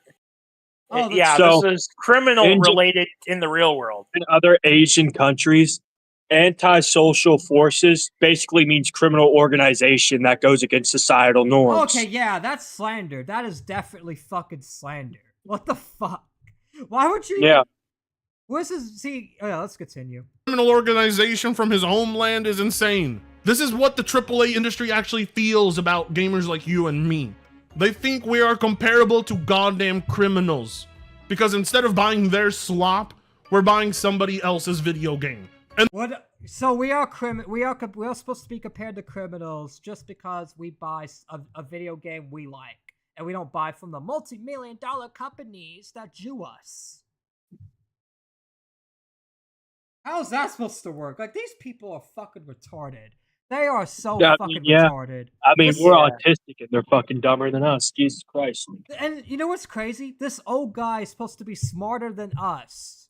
How is he this dumb? Because running a company as a CEO doesn't make you inherently smart. It just means you know how to... This guy's not even a CEO. He's just a washed-up developer. Yeah, he's just a that runs some company now. He's kind of smart to be a developer now. Yeah, he runs some cultural association for gaming now. Okay, his opinion doesn't matter. Yeah, exactly. Besides, I don't think he was even a major player in any of the games listed there. The reasons are obvious, but they just refuse to accept the fact that you are out of touch. Lots of AA devs, lots of indie devs have taken your place. I know that's a harsh reality to accept, but that is where you adapt. That is where you evolve. You don't resort to calling people who support these products goddamn criminals or antisocial, whatever you want to say. They then added, on the other hand, your argument that people should stop playing games with questionable content because this equates to supporting them is convincing. Before announcing that these words made them decide to quit playing Okamoto's Monster Strike after nearly 20 years. Based! I'm honestly, I don't think I'm gonna buy another Capcom game after this jackass. Yes, your words matter. You're directly attacking people like me. Why the fuck am I gonna ever support your titles ever again, you jackass? Not to mention the way you guys released Monster Hunter on PC recently, and then you want to act like you didn't release an unoptimized, buggy-ass mess. Suck my stick. Other user reactions included, I think assuming something is bad just because it has been sued is wrong, and no matter how much you dislike PocketPair and Power World, calling them antisocial is crossing the line. Indeed, this guy, this guy crossed a line. He crossed a line between the consumers and himself in an attempt to demonize. That's another thing. He wants to say they crossed the line. He's the one crossing the line, calling us damn criminals for buying the game. Like, what the fuck? Yeah, so I wouldn't take anything this guy says seriously because he's not even a game developer anymore. Hasn't been for years. So is this guy like a DEI consultant? Yeah. No, he's a former game developer. He now works for some game society. I can't remember. It was earlier in the article, but he's not even a game developer anymore. He's just a washed up former Capcom dev. Why is he even talking? He made a YouTube video because he wanted to throw his hat in the ring, and now people are roasting him for it. You want to react you want to react to his YouTube video after? If we got time, we can do it at the end. But all right. No, let's try and get through this. Yeah, because you want to get through the other segment first, right? Yeah. All right. Gotta demonize everybody who supports them too. They're irrational. It's unfair. Nintendo is being attacked. Okamoto openly acknowledges that even though people have recommended it to him, he has never actually played Power World, insisting, I have no intention of playing the game or spending. Wait, why are you talking shit on a game you never even tried? You fucking jacket. Okay, this guy's fucking stupid. How are you gonna sit there and call out a game and tell people not to play a game you never even tried? Like, that is so stupid. If you never even tried something, then don't give your fucking opinion on it. Money on it. He pointed out that Power World had become a divisive topic with people split into fan and hater camps, and confirmed that he is anti-Power World. Well, there's a 6-letter F word used to describe people like that. I just can't say it. But at the same time, I understand that there are faggot. Yeah, faggot. fans out there, he added. Yeah, you know, fans that are just comparable to the Yakuza and other criminal organizations, apparently. Jackass. In the video, Okamoto also expressed concern that if PocketPair wins the lawsuit and is able to release the full version of the game, his editor must be his manager as well, then. Yeah, I would say he's sort of like that, yeah. Then he's a nice guy, but he's super strict on what Fratanga can say and can't say. He won't even let Fratanga drink or smoke on stream. Well, good thing I don't have a manager. Smoke weed, I mean. Yeah, I know, but good thing I don't got a manager. Nith kind of is, but Nith doesn't give a shit. Yeah, in fact, I'm gonna smoke the Nintendo pack right after this. Maybe Cam. That's why the Cam's mainly here. Seen as more acceptable. What copyright infringement? What copy? Nothing has been copyrighted. Power World did not copyright or infringe anything related to Pokemon. They are actively trying to. Everything's original in Power World. Literally, everything's original. There's no. I mean, some people were complaining early on about the designs being ripped off of Pokemon, but the thing is, they're legally distinct. They're different enough to where they can't sue. Oh,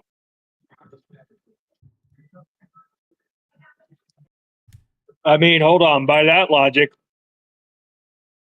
GTA can get sued for all the fucking cars in that game because they look really similar to real life cars. What the fuck is that argument? Well, they also do like the same thing with their cars. They'll like take parts from different cars and mix them together to make completely new cars. That's what they do to avoid like copyright with car companies. Yeah, so how would Nintendo sue Power World for doing the same fucking thing? Exactly. They're just taking parts of different Pokemon and putting them together, pretty much. Though there's been a lot of people that have been complaining that they used AI to create them, and it's like someone still had to 3D model them because I don't think AI's gotten advanced enough for 3D modeling yet. No, it has. It's just really shit at it. It's really shit at it. They can't do it properly. Yeah, they can't do it properly. So yeah, someone still had to model them regardless. Such a lawsuit by patenting things that they didn't patent before. The real abuse is coming from Nintendo. Do you understand that, old man? Horror shit. If a game is perceived as interesting and gets good reviews. He also worried that this could potentially open the floodgates to the hard work of other creators on other Nintendo series like Mario and Zelda being more free and overly copied, especially with the use of generative AI. I'm a Nintendo tech writer. They're crying over a company getting competition that would make their company that they're fanboying for do better. These people are the whole list of supposed companies Palworld had on release. To fucking franchises that are so goddamn old, made by old people. Could potentially see other titles similar. Oh no! This isn't a problem with Soulsborne, but if it happens to my dear Mario and Zelda, it's a problem. Fuck off. However, commenters also pointed out that many games have used elements of previous titles made by other companies. What's up, Glitch? Never mind. He's probably going to go over it in a second. That this includes games Okamoto worked on. People mentioned how Street Fighter 2 used similar elements to previous fighting games like Year R Kung Fu, and how Monster Strike's UI is similar to Puzzle and Dragons. How can someone who has done things like that speak out against Palworld? Sad One commented. Others pointed out that Okamoto's mention of generative AI risk feeding the false rumor since debunked by PocketPair that the developer used AI in the creation of Palworld. That's right. There was no AI used in Palworld. So indeed, it seems he's trying to feed into a false narrative. Referencing the changes made to Palworld mechanics under dispute in the lawsuit, Okamoto predicted that PocketPair have worked out some way to settle the matter with Nintendo, which is why it has announced a full official release of the game. However, he noted that there is no information to properly confirm this at this time. The Nintendo Palworld lawsuit, which has been ongoing in Japan since its announcement, blah, blah, blah, blah. Anyway, this is all stuff that we've already talked about in previous videos, but you get the point. Not to mention, this guy is clearly an idiot because Palworld is not being sued for copyright infringement because there is none. It's amazing though, isn't it? AAA devs taking a stance for dear old Nintendo. Yeah, it's patent infringement, not copyright infringement. So that's how you know this guy's full of shit, because he can't even get what they're suing them for right. Senile old man. Old man with dementia. Old man with dementia. Man, Nintendo, why are you using old men with dementia to defend you? Come on. Well, they didn't ask him to defend them. He just kind of did. I know, but still, it's like, Nintendo, tell your old man with dementia, hey man, you don't gotta defend us. You have dementia. It's okay. They're not gonna do that though. They're gonna let him just fucking get shat on.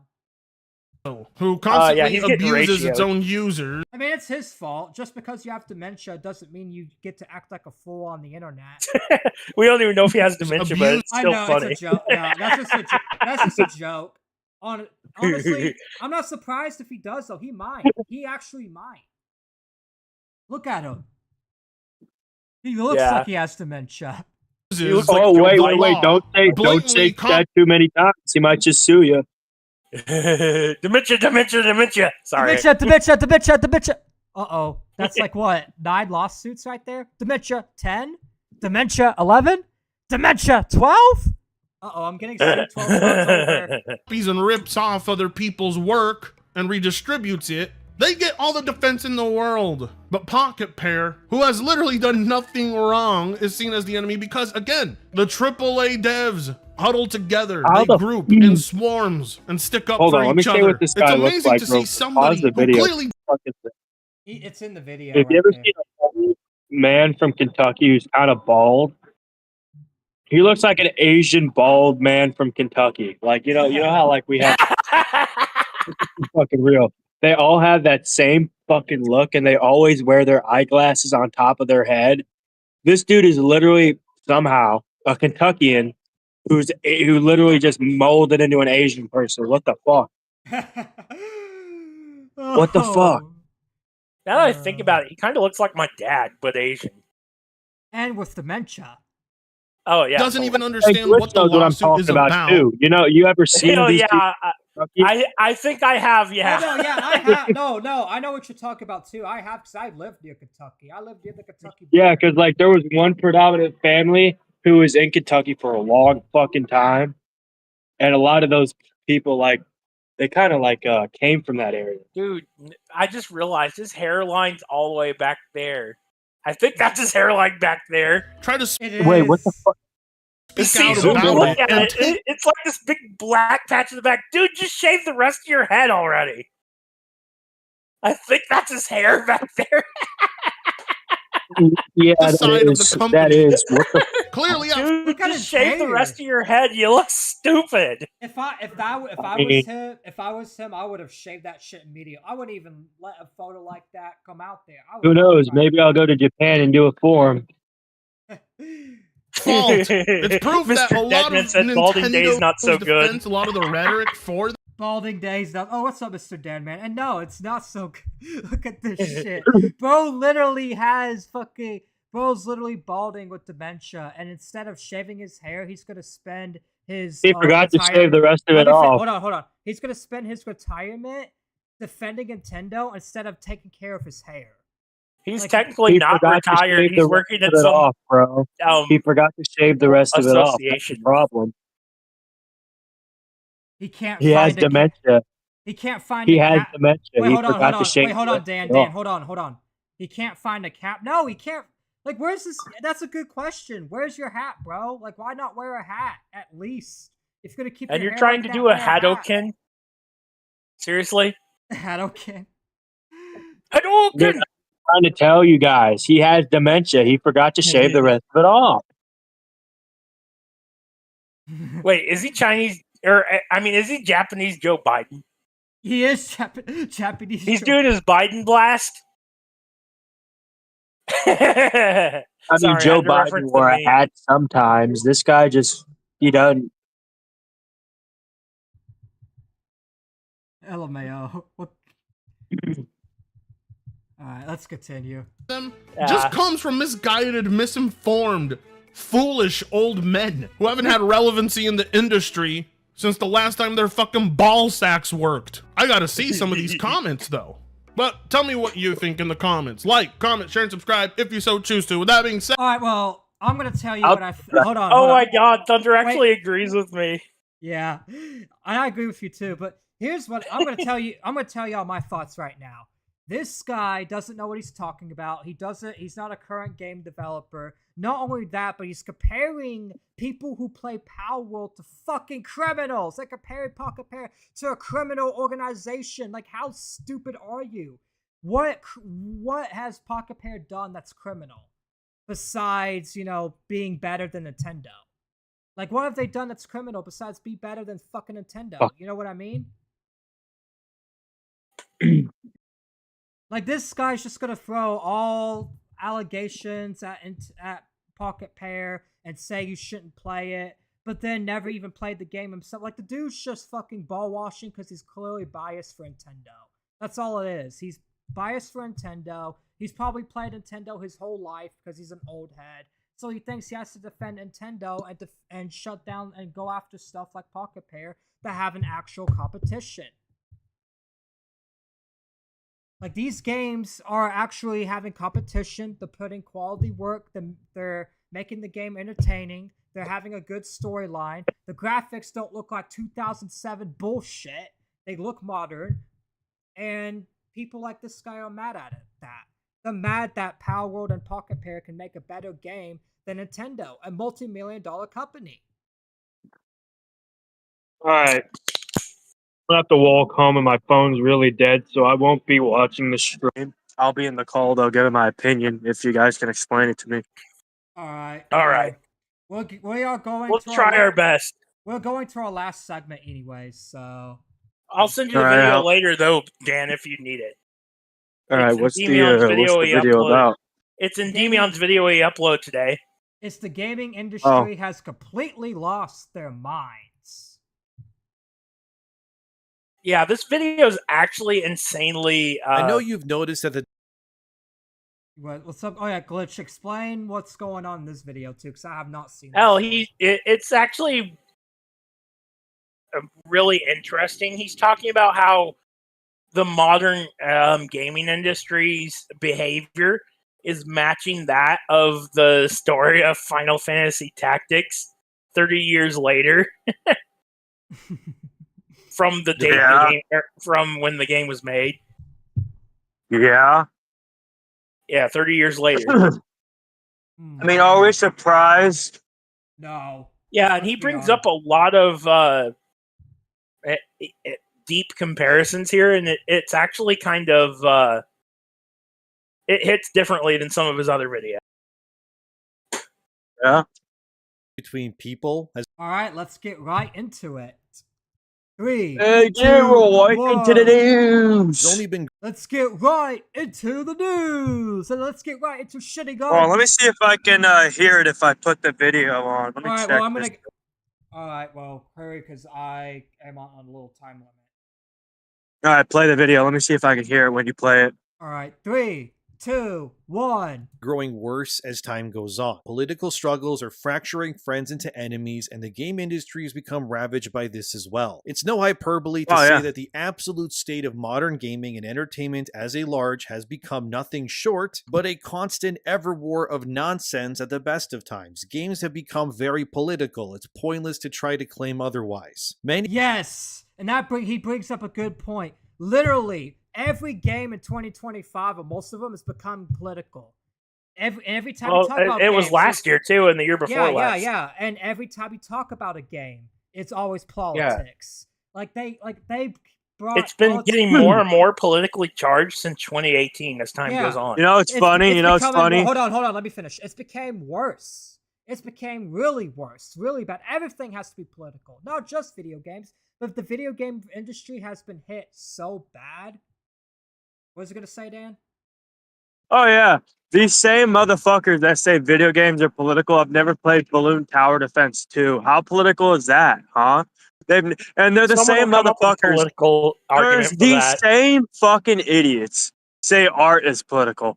Okay, so if I draw like a dick on a whiteboard at school, that's political. What is political about it? If I draw a stick figure that says "fuck you" to my best friend, is that political? No. Is it political because I want to fuck him and I'm gay? Like, what the fuck kind of argument is that? These people are retarded. They're fucking stupid. They try everything they can to justify their worldview onto other people. And they need to shut the fuck up because nobody cares. That's actually kind of what this video is about, and how it's getting really bad, and how he's making comparisons to it. Well, I mean, when the Civil War happens because of these fucking morons, normal people, because they know they're not going to be able to return to a life of normalcy after it. Yeah, they're going to fucking unleash the beast, bro. It's going to be like, holy fuck, we let all this motherfucker wanted to do was to be left alone. And we awoken the part of him that knows he can't be left alone, so he'll take every single one of us down with him. These people are retarded. I mean, it's happened throughout history multiple fucking times. Where like people who just want to be left alone, they get dragged into a fight and they fight like hell. Like the fuck? You want that to happen to you? Because I'm pretty sure half these people with blue hair and fucking nose rings don't know how to pick up a fucking pistol, let alone a fucking AR-15. Fucking dumbasses. Really you think the military's gonna defend you? You think the military's gonna defend you? Brother, Pete Hegseth would have the military mop the floor with you fucking retards. All right, let's get into the basics of the video, and yeah, we can still commentate on it though. Games have people now actively putting their beliefs into them as either defiance of those they disagree with, or to signal to others who believe like them to gather with them and, be together. It's become frankly there's not many of them. No, there's not. Unfortunately, you're not wrong. Count of disasters that have been caused by this sort of sentiment doesn't seem to be ending anytime soon. So today I want to look at how the games industry used to tackle political stances in video games versus how they do it now, and wonder, where did everything go so wrong? So where did everything go so wrong? I want to see, because politics have always been in games, contrary to popular belief. They've just been you ever heard of Metal Gear Solid? Oh yeah. I want to say this too. I'm interested in where this video goes because Glitch sent this to me last minute. so I wasn't able to watch it. But from watching the 54 seconds, it seems like he's about to go into really, really in-depth convo and really in-depth about this. Oh yeah, it gets pretty deep.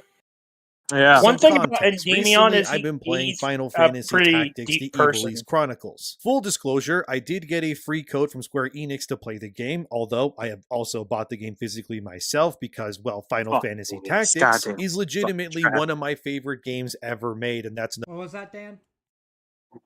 There's fucking traffic. I can't cross the fucking street. Fuck this. No hyperbole. I devoured this game when I was younger. I was a kid when this first came out. And trying to understand its complex themes and systems as a literal child was definitely something that had an impact on me, let me tell you. As if my channel's content isn't a dead giveaway to that already. But Final Fantasy Tactics feels as ever more relevant today as it did when it first came out in 1997. Like I said, the world is politically divided across everything. No one can agree on anything anymore. And it's gotten to the point that not just... And that's also what I think is bullshit. Is no one can agree on anything. And if you can't agree on anything, you can't agree to disagree. Like, what happened to agree to disagree? You know what I mean? Especially on stupid shit like video games, politics, all that shit, right? What happened to just agreeing to disagreeing with someone and moving on? Like, why do you have to take everything so fucking personal? Why do you have to ruin all the video games just because you don't like it? You know what I mean?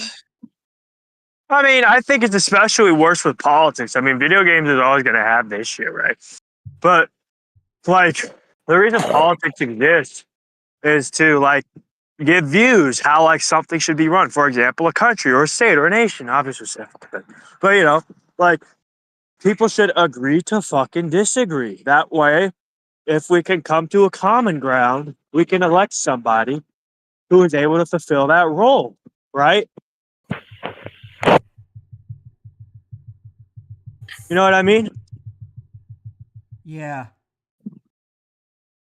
Games radicals are now trying to attack people in the streets with weapons because of ideology. So as I replay Tactics, I feel this sense of how the story here is even more relevant to this day than it was back then. I won't spoil Tactics' story in case you've never played it yourself, which you should, by the way, because again, it's one of my favorite games of all time. But the gist of it is that Tactics is easily the most politically charged Final Fantasy story in the series. And in my opinion, it's the single best depiction of how politics can be used to tell a gripping story in a media form like video games by actually challenging the player's belief systems and structures without alienating or infuriating them. Most political games these days can be condensed down to right-wing bad, left-wing good, pretty much, because the people making it all think the same. This is why arguably the best games are usually they don't have a fucking brain. They're all retarded. They don't have a brain. They think the same. You can't go in there and have any disagreement.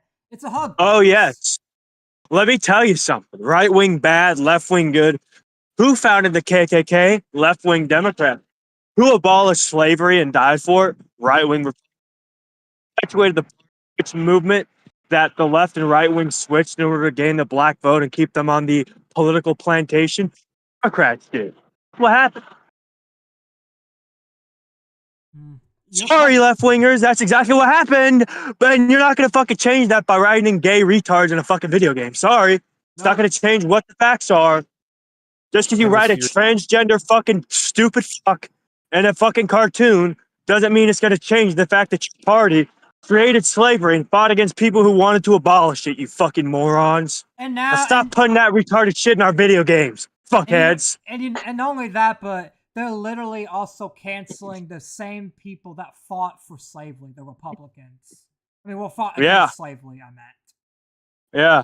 They're like, but the party switched places. No, they didn't. No, they didn't. The Democrat Party just became better at hiding their facade. Yeah, no shit. And they perpetuated that myth to secure the black vote. And black people, having been manipulated by the CIA for so fucking long, fell into that track too. And now, guess what they're doing? Guess what they're doing to keep black people still voting for Democrat? They're saying, if you don't vote for Democrats, you're not black. That's the most racist shit I ever fucking heard. Yeah. Anyway, let's continue. And especially back in the day when games like Tactics came out originally, because you can tell that Tactics was not made by any one person who believed any one way. It has a neutrality to its message. It's not saying that this side is good or this side is bad. Ultimately, Tactics is a game about deception and how the entire world suffers because of powerful men wanting to do horrible things to those they hate. It's not a game that by the end of it you'll go, ah yes, the conservatives are bad, or ah yes, the liberals are bad, or something lame like that. What you hopefully take away from Tactics by the end is that the systems of the world are designed by powerful people to keep the common folk oppressed, and in a never-ending war of ideology that will just keep them blinded. A weird example here, I know, but let me just say this, okay? So there's a YouTuber named Tyler Oliveira. I like his content a lot. Anyway, he does journalism on various concepts, but one of his videos has stuck with me, which is this one on screen here that I suggest you watch when you have the time, where I investigated the gun violence of Capitol America. Oh yeah, Tyler Oliveira is really good at that. He's really good with his videos and stuff.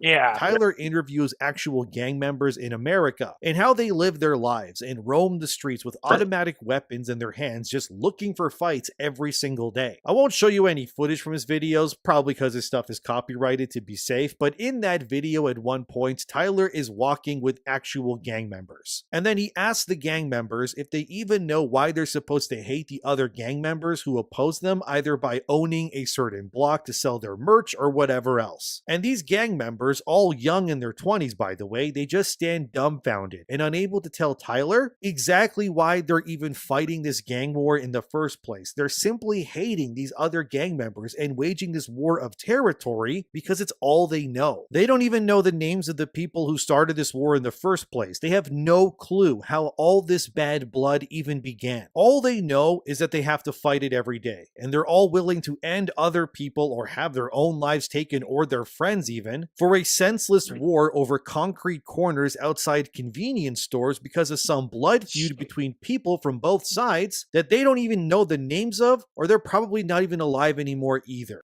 It's because they were born into the life, and when all you know is that, that's what you're gonna act like, is killing and fighting over dumb shit, because that's all you know. And because your parents didn't raise you right. I mean, we already know that. Well, hey, here's another thing. Right? Your camera is out of focus from you. What? Your camera's not focused. Oh, there we go. It doesn't matter because the camera's not even showing. Because I have the video. Oh, it's not going on the stream? It only will show never mind. After the video. Never mind then. Pointed moment. I tried to show both, but there's no way I can on this computer.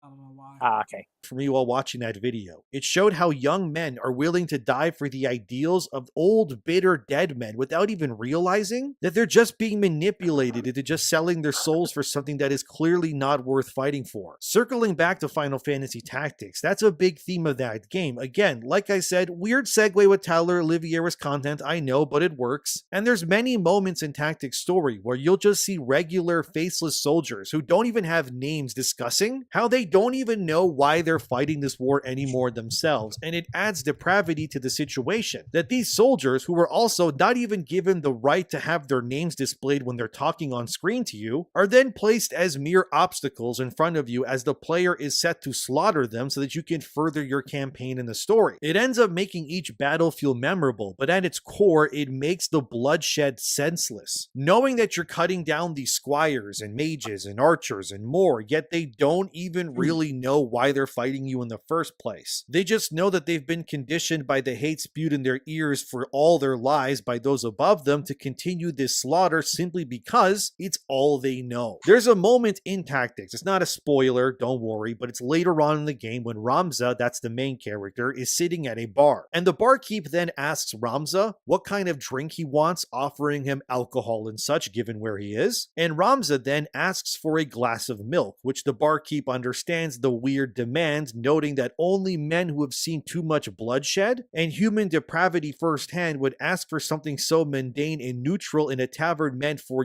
alcohol and more. That moment always stuck with me, but the point is that Tactics' story as a whole is a great reminder that the endless tale of war is nasty business, and oftentimes those fighting it have no personal connection to the actual who or whys of the conflict, are usually the ones that end up paying the price for it.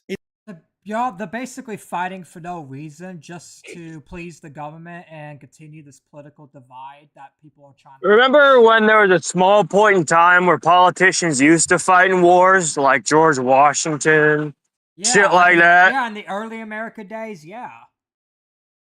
But since our country had given rise to such big fucking elitist retards, they can just send people who are 18 years old, not old enough to drink a fucking beer. They're just like, hey man, just go to war here in the Middle East. We'll pay for your college. That turned out to be a fucking lie. Because guess what? Even if you fucking serve for 4 or fucking 6 or 8 fucking years, don't matter how long, if you get fucked over, you're not gonna be able to get what you fucking are owed because some dumb fucking ASVAB waiver accountant didn't fucking write everything down. I know somebody personally, or I used to know somebody personally, who was in the army, okay? And guess what? They were promised college. They didn't get that. Fuck no. They didn't get that shit after serving for 6 fucking years. And they tried and tried and tried to fight it. Didn't work out. So this is absolutely correct. Young people are tricked into fighting old fucking bitter motherfucking moronic people's wars, and they don't get shit to show for it. Always get fucked over. Fuck these old fucks. Yeah. I'm telling you right now, if I became president of the United States, Secret Service wouldn't be able to do shit to me because I'd be on the battlefield my fucking self. Yeah, me too. Because that's that's what the old presidents did. They were on the battlefields themselves. They're called the commander-in-chief for a fucking reason. They are literally supposed to command the entire military. Why aren't they on the ground telling them what to do? Oh, because it's dangerous. Because it's dangerous. So? You're the fucking head of the military, brother. You're the president. Your job isn't supposed to be fucking nice and cozy. You're supposed to deal with everything you gotta do to run a country. Go fucking on the battlefield, talk to your troops, and coordinate plans with them, all right?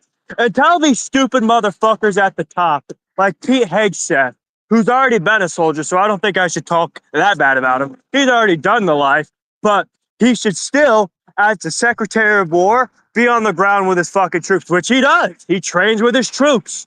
Good on him. But what about all these other military generals and colonels that don't do fuck all? They should be on the ground too.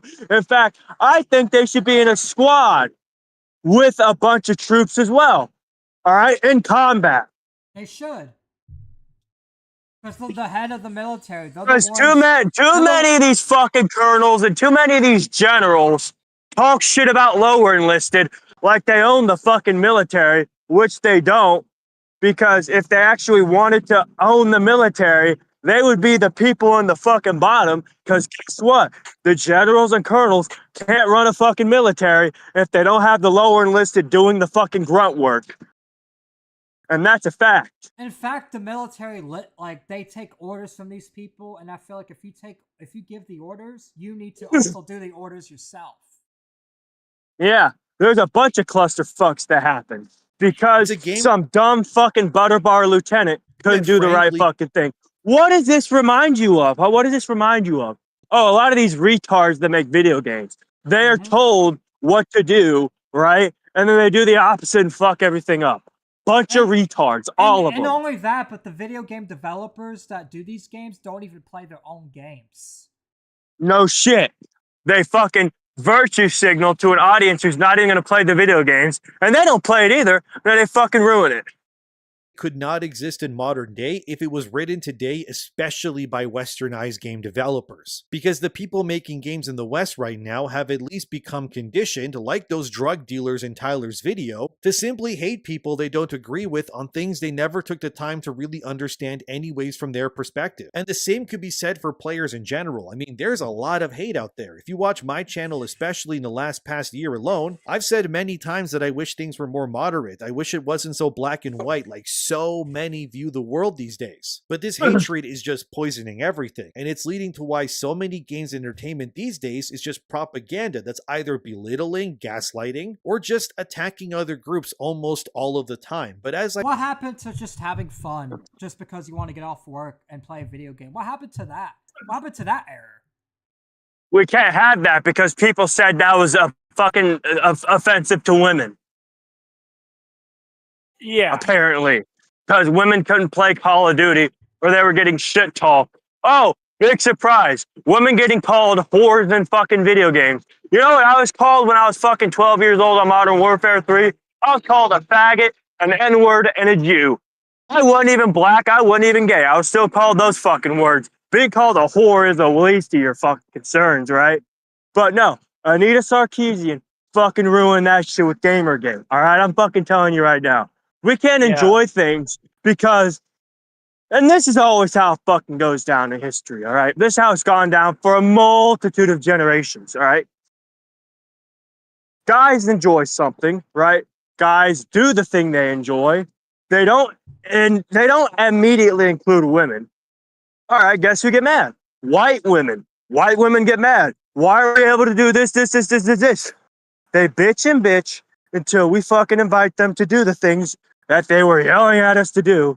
They ruin it, and then we leave to do another thing, all right? That's how it's always been. I mean, what the fuck? Yeah, it's fucking stupid. It was Anita Sarkeesian who started the Gamergate shit. Oh. We don't remember that? Hold on, yeah, that's where a lot of people got deplatformed. Fuck that. And not only that, but they can't cry about women getting shit talked in Call of Duty when everyone shit talks in Call of Duty. Doesn't matter if you're a woman. Why the fuck were they crying? Why were they crying about getting called whores or slut in Call of Duty? I bet you they weren't crying because they fucking, back when I was playing Modern Warfare 3 when I was a little kid, they said so much shit I started to cry. And my dad fucking got rage baited. He was yelling so fucking loud. He threw my fucking headset on the ground. I bet you these fucking women didn't have to deal with that shit. All right. Why are they complaining? Why the fuck are they complaining? They probably cried early and left. Yeah, in fact, what I've noticed in the video game lobbies, because I used to be in those lobbies years ago, is men got it worse than women. They got it worse. Yeah. I got it worse. Especially if you were a black man. Especially if you were a black man. You'd be fucked over in Modern Warfare 3. Yeah. But you know what? Anything, the women got glazed. They didn't cry as much as the fucking women did with fucking Anita Sarkeesian in those fucking games. They didn't. If anything, most of them were nerds and they glazed the women. Yeah. Never talked to a woman before. Was finally concluded. I said in videos back then even that you would be. People used to use Call of Duty to get laid back in the day. Oh my god. No, I don't care. Did, though. No, but I'm just saying. That doesn't surprise me, but oh my god. Hold on. The reason why I brought up the point, because it's like, bro, like women were treated so nice. Like people literally wanted to fuck a lot of these women because they were treating them so nice. You know what I mean? I mean, yeah. And now we got entitled people from every side of the fucking gender spectrum that play these fucking games and ruin them. The results of that said election. Look at the movie that just came out, one battle after another. Here's the poster of that movie on screen here. I can't show footage because, you know, copyright, but it's a movie that glorifies Antifa violence. It's a movie where conservatives are conveyed as evil, and no doubt it's a movie meant to radicalize people who are full of hatred and to do— Don't watch shit like that. Guys, whoever's watching, don't watch shit like that. But wait, hold on. What's the movie called? What's the movie called again? One battle after another. Yeah, hold on. One battle after another. Wow, that isn't fucking directly a fucking call to action, is it? And you know big surprise these people. Yeah. Hold on, and you know what's crazy too? Why am I echoing? Because you turned on the audio for your other camera. It's not muted anymore. All right. But no, I'll fucking say this. All right, anyways, I'm back. Sorry. I was like, what the fuck? Yes, go ahead. What were you going to say? What were you going to say? All right, so what I was going to... Hold on, I kind of lost my train of thought a little bit.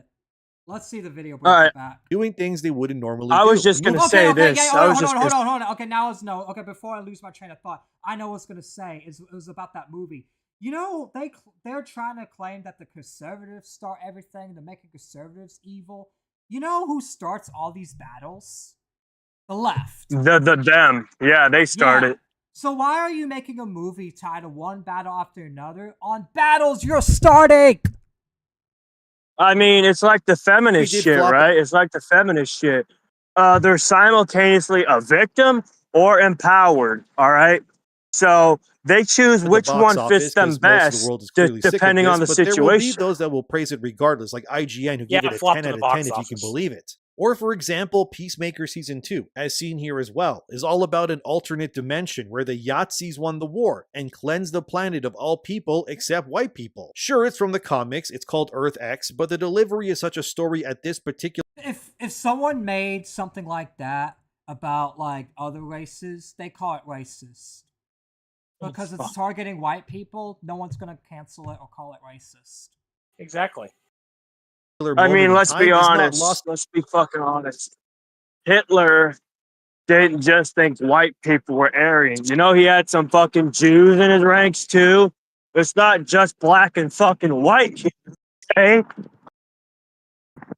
On me or anyone else as to what James Gunn was trying to say here with this sort of story. I mean, there's more examples, but the point is that entertainment in general is very clearly trying to radicalize and galvanize the hatred in people's hearts to make them do things that they will regret. Probably one of the only games made in recent years that comes close to Final Fantasy Tactics in terms of conveying a more neutral standpoint is Final Fantasy 16. I mean, go figure. It's not lost on me that the same studio that made 16 was also responsible for remastering Tactics, and again, that connection there is not lost on me. If you don't know, Final Fantasy 16 follows Clive Rosfield, one of the greatest characters written in modern fiction in my opinion. But anyway, he's the son of a powerful family whose castle is besieged and destroyed by radicals who have been conditioned to hate the Rosfields because of political... Oh my god, it's always the radicals. We gotta make the radicals the villains. Oh my god. Reason. If we did that on the liberals and the other people, they call us racist and all kinds of terrible labels. Oh, here's the funny part. This game is full of white people. There's no black people to be found. Let me say one thing, all right? Let me say one thing. And the retards can't understand this because they've been taught, indoctrinated into believing this is all right. But let me say one thing, all right? I hate white people. I think they're retarded and I think they should be killed. Is that racist? Is that racist? Apparently not to some people. But what if I just say this? I hate black people and I think they should all be killed. Guess what? That's racist. If you say something and it's not racist, but if you change the fucking word and it suddenly becomes racist, why isn't it racist when you mention all of the races in that sentence? All right? Why is that not right? Like, what the fuck is this double standard, dude? Yeah, it's what the fuck is this? Like here, and I'm just gonna say this now: racism of any caliber is just fucking stupid and moronic because you can't control. And then we have people that are so fucking retarded that they think all lives matter is racist. What does it mean when I say all lives? You know what it means to me? All lives means all 8.7 billion people on this fucking planet matter. Black, white, brown, yellow, red doesn't fucking matter. They all fucking matter. All right, that's what I mean when all lives matter. It's not racist. In fact, it's very inclusive. Triton, run it back after this so we can get the full picture of what's going on in this game because it's actually important for the video. All right, finish. Oh, my fucking neck. Oh, Jesus. Are you done? Yep. All right. Well, anyway, run it back and let him speak out the whole story before we can continue with our discussion. Political reasons. I'm keeping it vague in case you want to play it yourself. But eventually, you flash forward to the future. Clive is now a man without a name with a slave tattoo etched across his face, signifying that he can use magic. Since magic users in the world of Valistia, which 16 takes place in, views magic users as slaves meant to serve mankind with their gifts. Because humans in this world don't even know how to do many basic things when it comes to everyday life. Why start a fire yourself? Just go buy a slave who can use magic and then beat beat them into producing fire so you can cook your food, I guess. You see, the dehumanization of people within the world of 16 is really terrible because it conveys how through normalizing hatred in social structures like master and slave, that such depraved acts can be placed upon those in this world without backlash, and it's extra poignant and purposeful that everyone in 16 is depicted as a white European person. Game websites took offense to that, of course, like Kotaku as seen here, who said that Square Enix was wrong to only have white people in 16's world, but the reasoning is tied to its lore, which I won't delve into here for spoilers, obviously, trust me, but it was very important that everyone did look the same because it was to convey that the racism, if you will, and the slavery is not only tied to the skin color of those doing it or those suffering from it either, that this slavery could be placed upon those who look similar simply due to political reasons in 16's case, that those who use magic are seen as tools and not as people to those who can't use. If they use black slaves, they still call them racist. No matter what you do, these people. Oh no, because you're playing as a slaves, it would have conveyed a completely different message. Of course, to places like Kotaku. Still, but you know, these people don't care about logic. They're just gonna find a way to cancel the game and call the game shit. Oh no, they would have loaded the game for that. Actually, they would. These people are so stupid. One at a time. So they're getting mad. They're getting mad because apparently in this fucking game, the slave masters aren't fucking completely white. Everyone's white, even the slaves, right? Yeah. Well, let's talk about this for a minute, right? Did you know the first most successful slave owner was a fucking black man who got freed from slavery? Did you fucking know that? No, I didn't. Did you know? That sounds did you know during the Trail of Tears, where Native Americans were kicked out of their fucking homelands, apparently they were kicked out and told to run. They brought along with them a ton of black slaves and even some white slaves. Did you know that? Did you fucking know that? Hold on. You know who originally started slavery? I have a guess. Other Africans, because they sold. The reason why slavery was even in America because these Africans contacted the Americas and was like, "Hey, you want some slaves?" It's literally the own people that did it to them. And yeah, we were just as bad by joining their own people in it. Don't get me wrong. I'm not saying slavery is still a thing in Africa. Yes. African tribal warlords will take over small, peaceful tribal villages and turn them into slaves. You know that? Mm-hmm. All right, let's finish this video, though, because I'm kind of running late a little bit IRL. But yeah, let's go. They are Western brain-rotted morons, and they can't sympathize with white characters due to how they've also been conditioned by the media and the people and the stuff they consume around them. The only way 16's world would work for people like Kotaku writers is if every single magic user was dark-skinned or ethnic while the oppressors were white. It has to be painted like that for them to understand it. Then they would magically just love the game because, wow, it's just like what their gender studies professor told them in college to believe as well. It shows that when it comes to fucking retarded. Complex stories, they are. Because you want to know who actually committed the worst and longest chain of fucking slavery?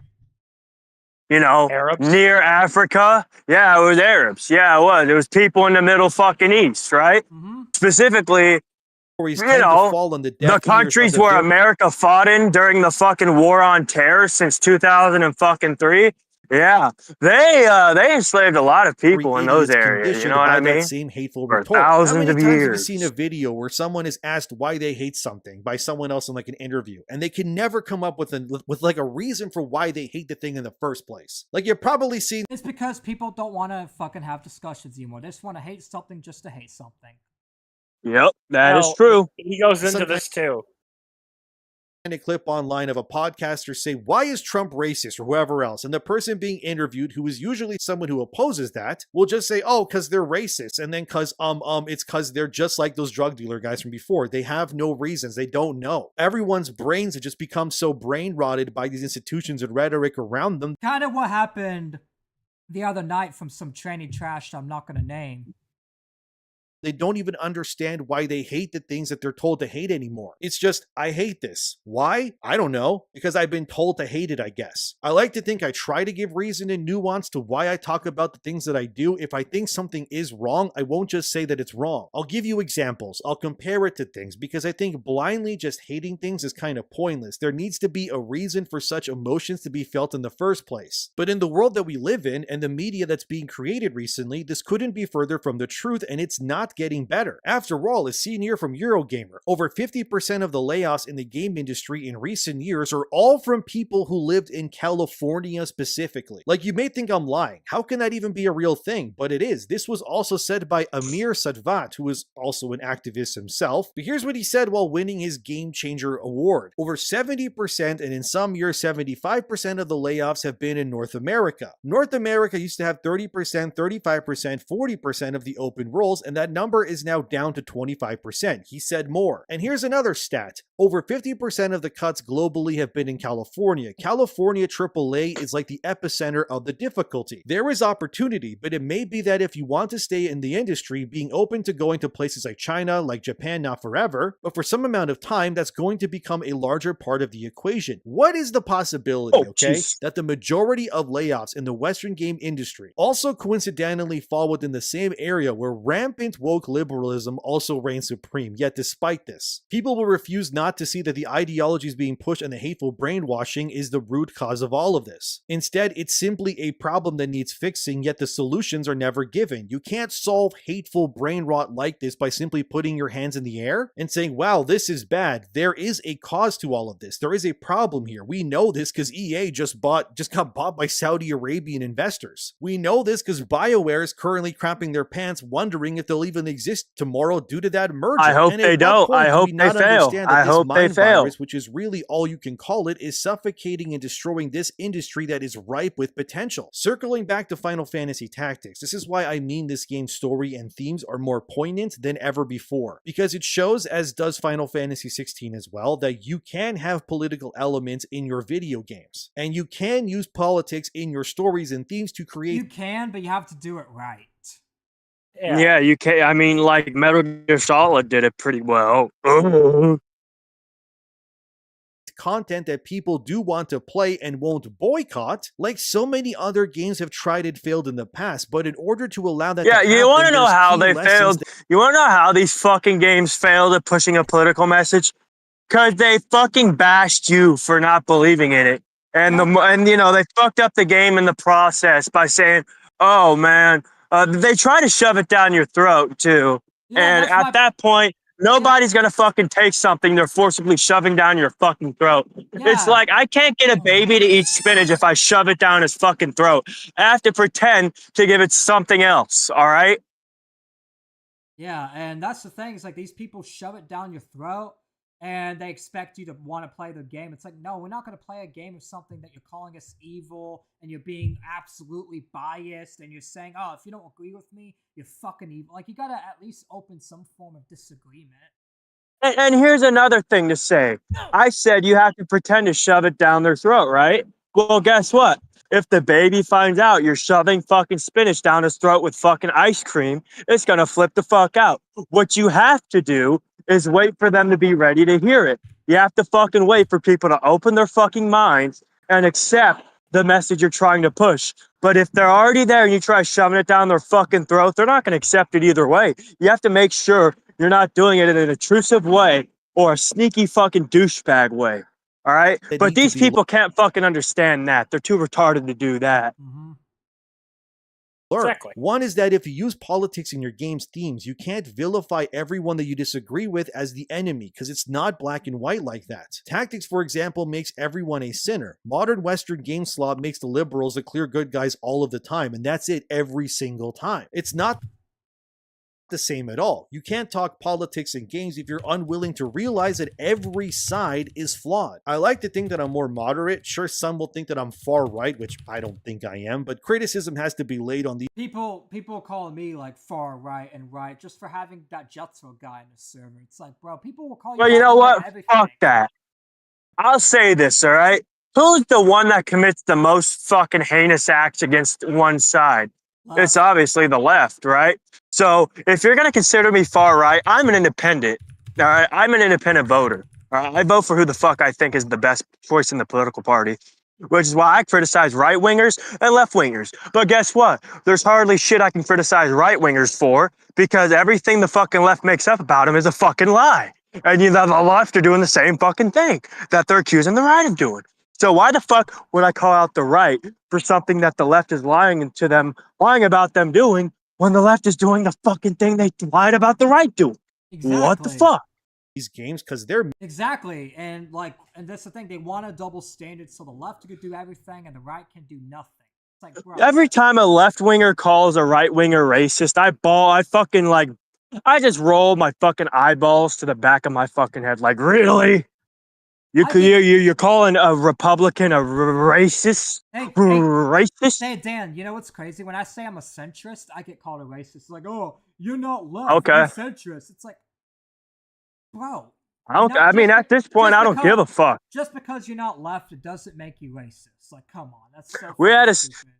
For everybody watching the stream, we had a fucking episode in the Discord. We didn't record it, and I don't give a fuck too.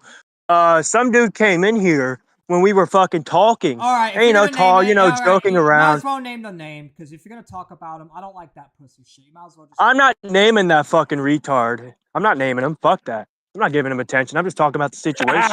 So, situation is, we were joking, having fun, talking about conspiracies and joking about, the people behind them. And this dude comes in and says, what the fuck? What do you mean? He just wanted to fucking put in his political messaging when nobody fucking asked. And so it started a little bit of a debate. Granted, I shouldn't have engaged in it, but at this point, he was going to do whatever the fuck he wanted. So I'm just like, okay, this guy's just obviously going to fucking disagree with me, call me racist, use ad hominems. So why not give him a little bit of, ammunition to work with? Because I'm going to be honest, I really don't give a fuck if you call me racist or whatever the fuck. In fact, these people have used it so much, it doesn't fucking matter anymore, exactly. right? And he literally did just that, all right? He literally did just that. Oh, I said the N-word. He's like, oh, anybody who uses that word is racist. What the fuck? Are you retarded? Even black people use that word are racist? And keep in mind, this guy's a troon, and this guy's a tranny who doesn't know what gender it is. So there you go. That says everything. I mean, who gives a fuck about this retard?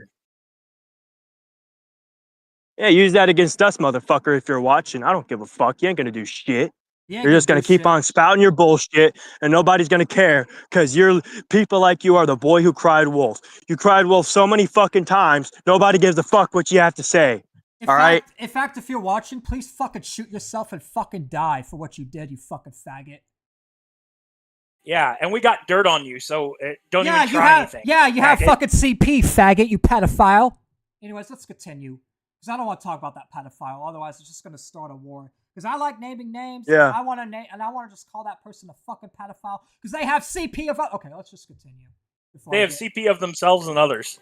Because they're also a minor. Will and have had real effects on people's viewpoints. If I was a child today and the first, political game I played was some sort of like sweet baby slop, I would likely be a very different person mentally than who I am today. Thankfully, because y'all hate other colors. That's racism. I don't even hate people. Thanks for your input, Nith. I don't even hate people for their skin color. I hate people for their takes. Yeah, I judge people based on the content of their character, not the fucking color they are. Like, Jesus Christ, have we learned nothing from Martin Luther King? Yeah. I hate the Blue Man Group. All right, let's wrap into it. Yeah, they're the only people I hate, the Blue Man Group, because they don't speak. I played Final Fantasy Tactics instead as a child. Tactics taught me that there really is real evil in this world and that every side of the political argument is full of sinners, whether they want to admit it or not. And to believe that only one side is to be just like those drug dealers that were roaming the streets fighting a war that they will never understand. Until one day when they are fatally wounded and they'll be lying there bleeding out in some alleyway, they're going to look up at the sky and wonder why they were even participating in this so-called war that had nothing to do with them in the end anyways. Everyone needs to realize this, that things can be nuanced. Yes, Tactics does eventually reveal its evil in its story, which I won't reveal here for spoilers, but all I'm going to say is that they smartly present the true evil behind the war to not be any one political side of the argument. It's instead a mystery third party, something worse and more corrupt than anything that the left or the right, I guess, could ever hope to become. And that the true evil is made up of people who actually exist from both sides of the political spectrum in public. They're just playing, and it's actually people from both sides in this and that's game the story. Important part here, that all of this fighting is really pointless. Sound familiar? Enemies are just game. Run it back and play that entire section again in full, both sides anyway, without pausing. Run it back and play that section. Why then? I don't need anyone talking. Who actually exist from Final Fantasy Tactics Is it this one? One timestamp. Yeah, that's fine. As a child, that's fine. Tactics taught me that there really is real evil in this world and that every side of the political argument is full of sinners, whether they want to admit it or not. And to believe that only one side is just is to be just like those drug dealers that were roaming the streets fighting a war that they will never understand. Until one day when they are like fatally wounded and they'll be lying there bleeding out in some alleyway, they're going to look up at the sky and wonder why they were even participating in this so-called war that had nothing to do with them in the end anyways. Everyone needs to realize this, that things can be nuanced. Yes, Tactics does eventually reveal its evil in its story, which I won't reveal here for spoilers, but all I'm going to say is that they smartfully present the true evil behind the war to not be any one political side of the argument. It's instead left-footed autism. Autism and left have nothing to do with each other. I'm autistic and I'm not a lefty trash. Neither am I.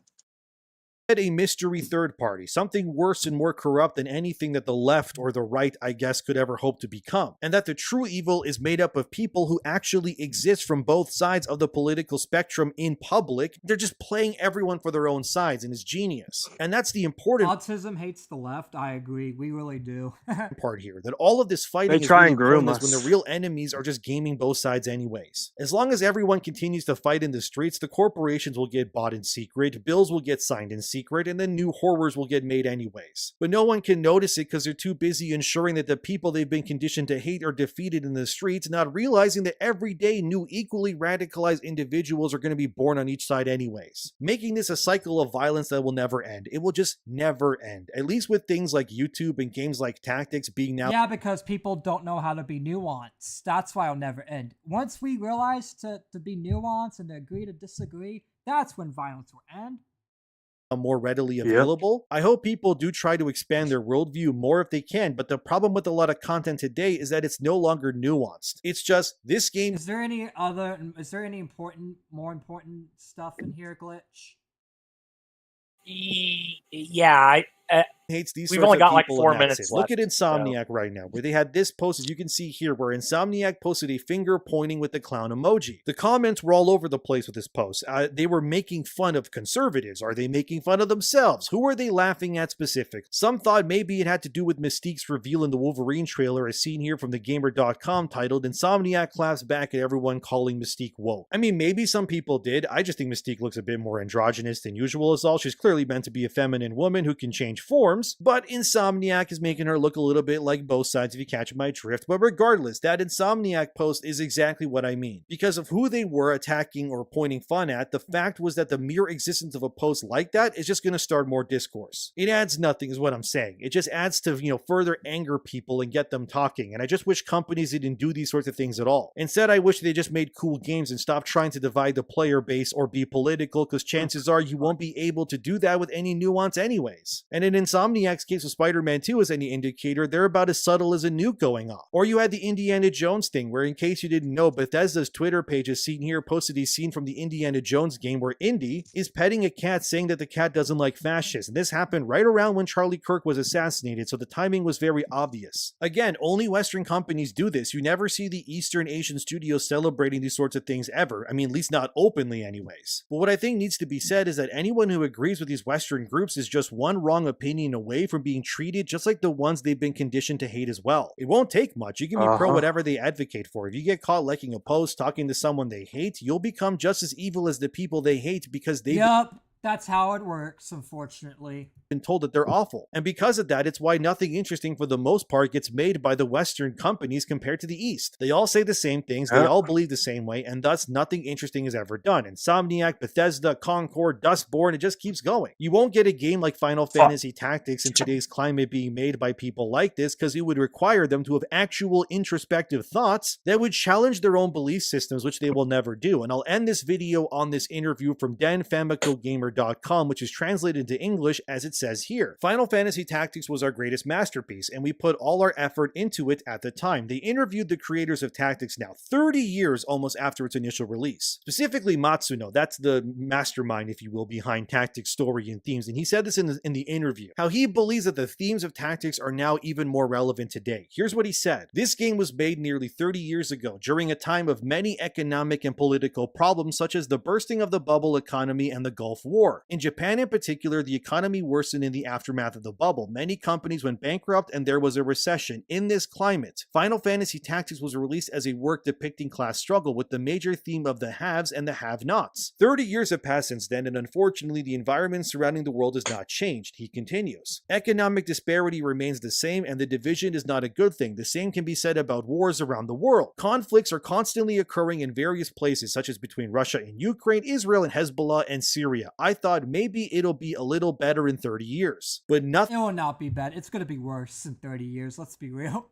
Nothing has changed. In fact, it might have been better in the 90s. In that sense, I think there will be something interesting to feel even if you play this game in 2025. I hope that those who have not yet played the game, as well as those who have already played it, will pick it up and give it a try. And he's right. Matsuno is 100% right in my opinion that the world in the 90s was clearly better than it is now. Everything is so divided and full of hate now, and I hope a game like Final Fantasy Tactics can be played by those who have never played it so that they can see what I mean. That the world does need to heal, and the hatred has to be understood and confronted, because the way the games industry and the world at large is going right now, it's just going to lead to more extreme products that both alienate fans and cause further mass layoffs. I hope Final Fantasy Tactics is played by some of you that are watching this, because I highly recommend it. Its story and themes will be very relevant to what's going on today. And I hope the people who make art that are so full of hate and anger also play it themselves to try to understand why their paths will also just lead to ruin as well. The world can't heal if everyone is just constantly at each other's necks, and like Tactics story conveys, this war really is nasty business that will frankly just leave all of us the worse in the long run. And hopefully by making a video like this too, we can all realize that there is fault in everything. And like the world of Evil East that Final Fantasy Tactics takes place in, everyone is a... Alright, we're pretty much done.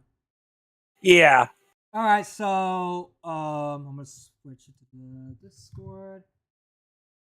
So I'm gonna go AFK for just a second, just so I can get something for a final outro. But until then, give y'all final takes. Glitch, you go first. Give your final take on it for the stream. Yeah, I mean, I've watched Endemion's videos before, but this is the first one that's actually resonated with this level. What about you?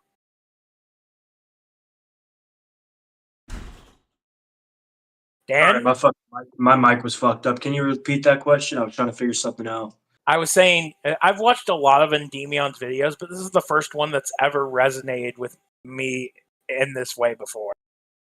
Yeah. I mean, I can see why. He has a pretty well-informed take. I mean, let's just be honest.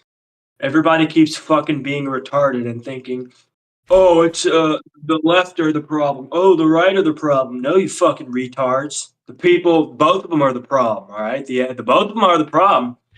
Not because the lackeys who fall for the shit are the problem, but because it's the higher-ups who make this shit the problem. The higher-ups are using this to divide and fucking conquer, and everybody keeps fucking falling for it. Yep.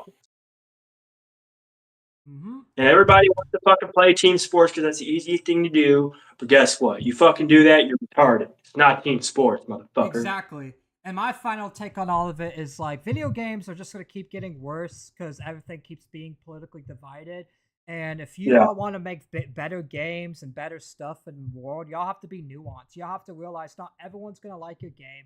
Not everyone's going to agree with your... Especially, like, if you make political games, you have to be open to disagreement because it's politics. Everyone's going to disagree. Not everyone has the same mind. People are going to disagree. People are not going to like your games. People are not going to like your message. And it's okay. You can still have your message. You can still have your left-wing radical beliefs. You just have to argue and not fucking label someone as racist or hateful just because they disagree with you. You know what I mean? Yeah. Like George Washington founded this country not to all of us to be divided, but for all of us to work together. Let me just say it's one. called the United States for a reason. United States, right, left, centrist, we're all supposed to be united. Meaning, if we disagree, we need to agree to disagree, argue rationally, and come up with solutions. Even if it doesn't benefit our sides, who cares? And you know what's fucked up? You know what's fucked up? What? It's really fucking retarded that we have to even say this because, like, there's one side that already understands this mostly, right? Yeah. And I'm not gonna lie. I don't mean to cut you off, but one thing I'll say is there are some right wingers that are just as bad as the lefties because they say, "Oh, I want all lefties dead," and they do shit like that. So yeah, there are a few right wingers that are bad, but most of the right wing don't do that. It's just a few crazy ones that the left uses and points out and thinks, "Oh, all right wingers are that way." It's like, no, not all right wingers are that way. Not all. I'll crazy. say this much. I'll say this much. Every time I've argued with a right winger, they've never held it against me. They have never held it against me. I've had some. It's mainly in commentary, but in commentary, yeah, a lot. But yet again, a lot of the right wingers are not even true right wingers. A lot of them just pretend to be right of course. For the audience. Yeah. But I've had a few right wingers say that I'm liberal trash, even though I'm not even liberal at all. I've had them say that I am, I suck up the black people. Like, I've had a bunch of crazy shit over the years. But not as bad as the lefty, though. Like, the radical don't fucking ruin your life. They just call you one thing and they move on.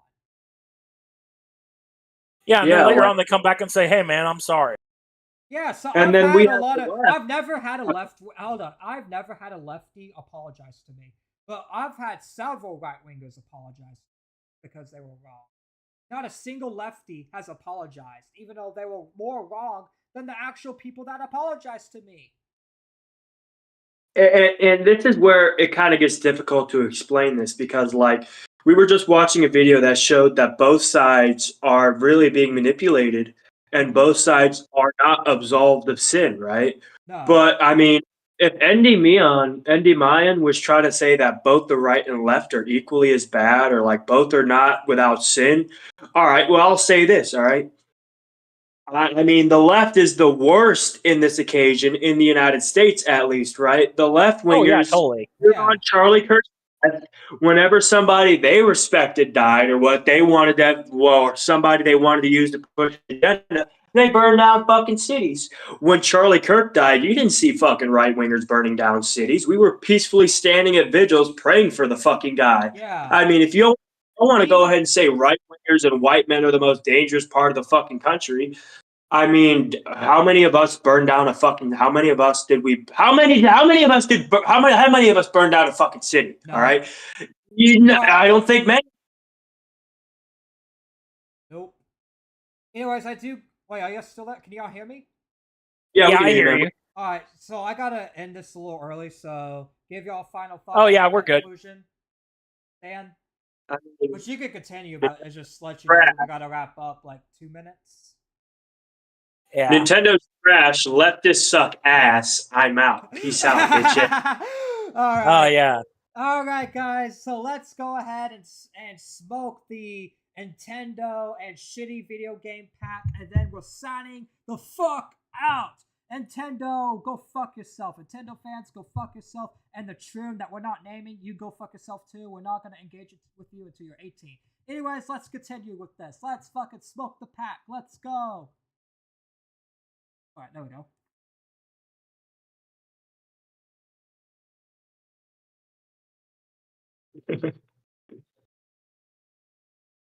The Nintendo pack has been officially smoked. Make sure you guys like, subscribe, and I will see you all next Thursday right here on the motherfucking Ravencast.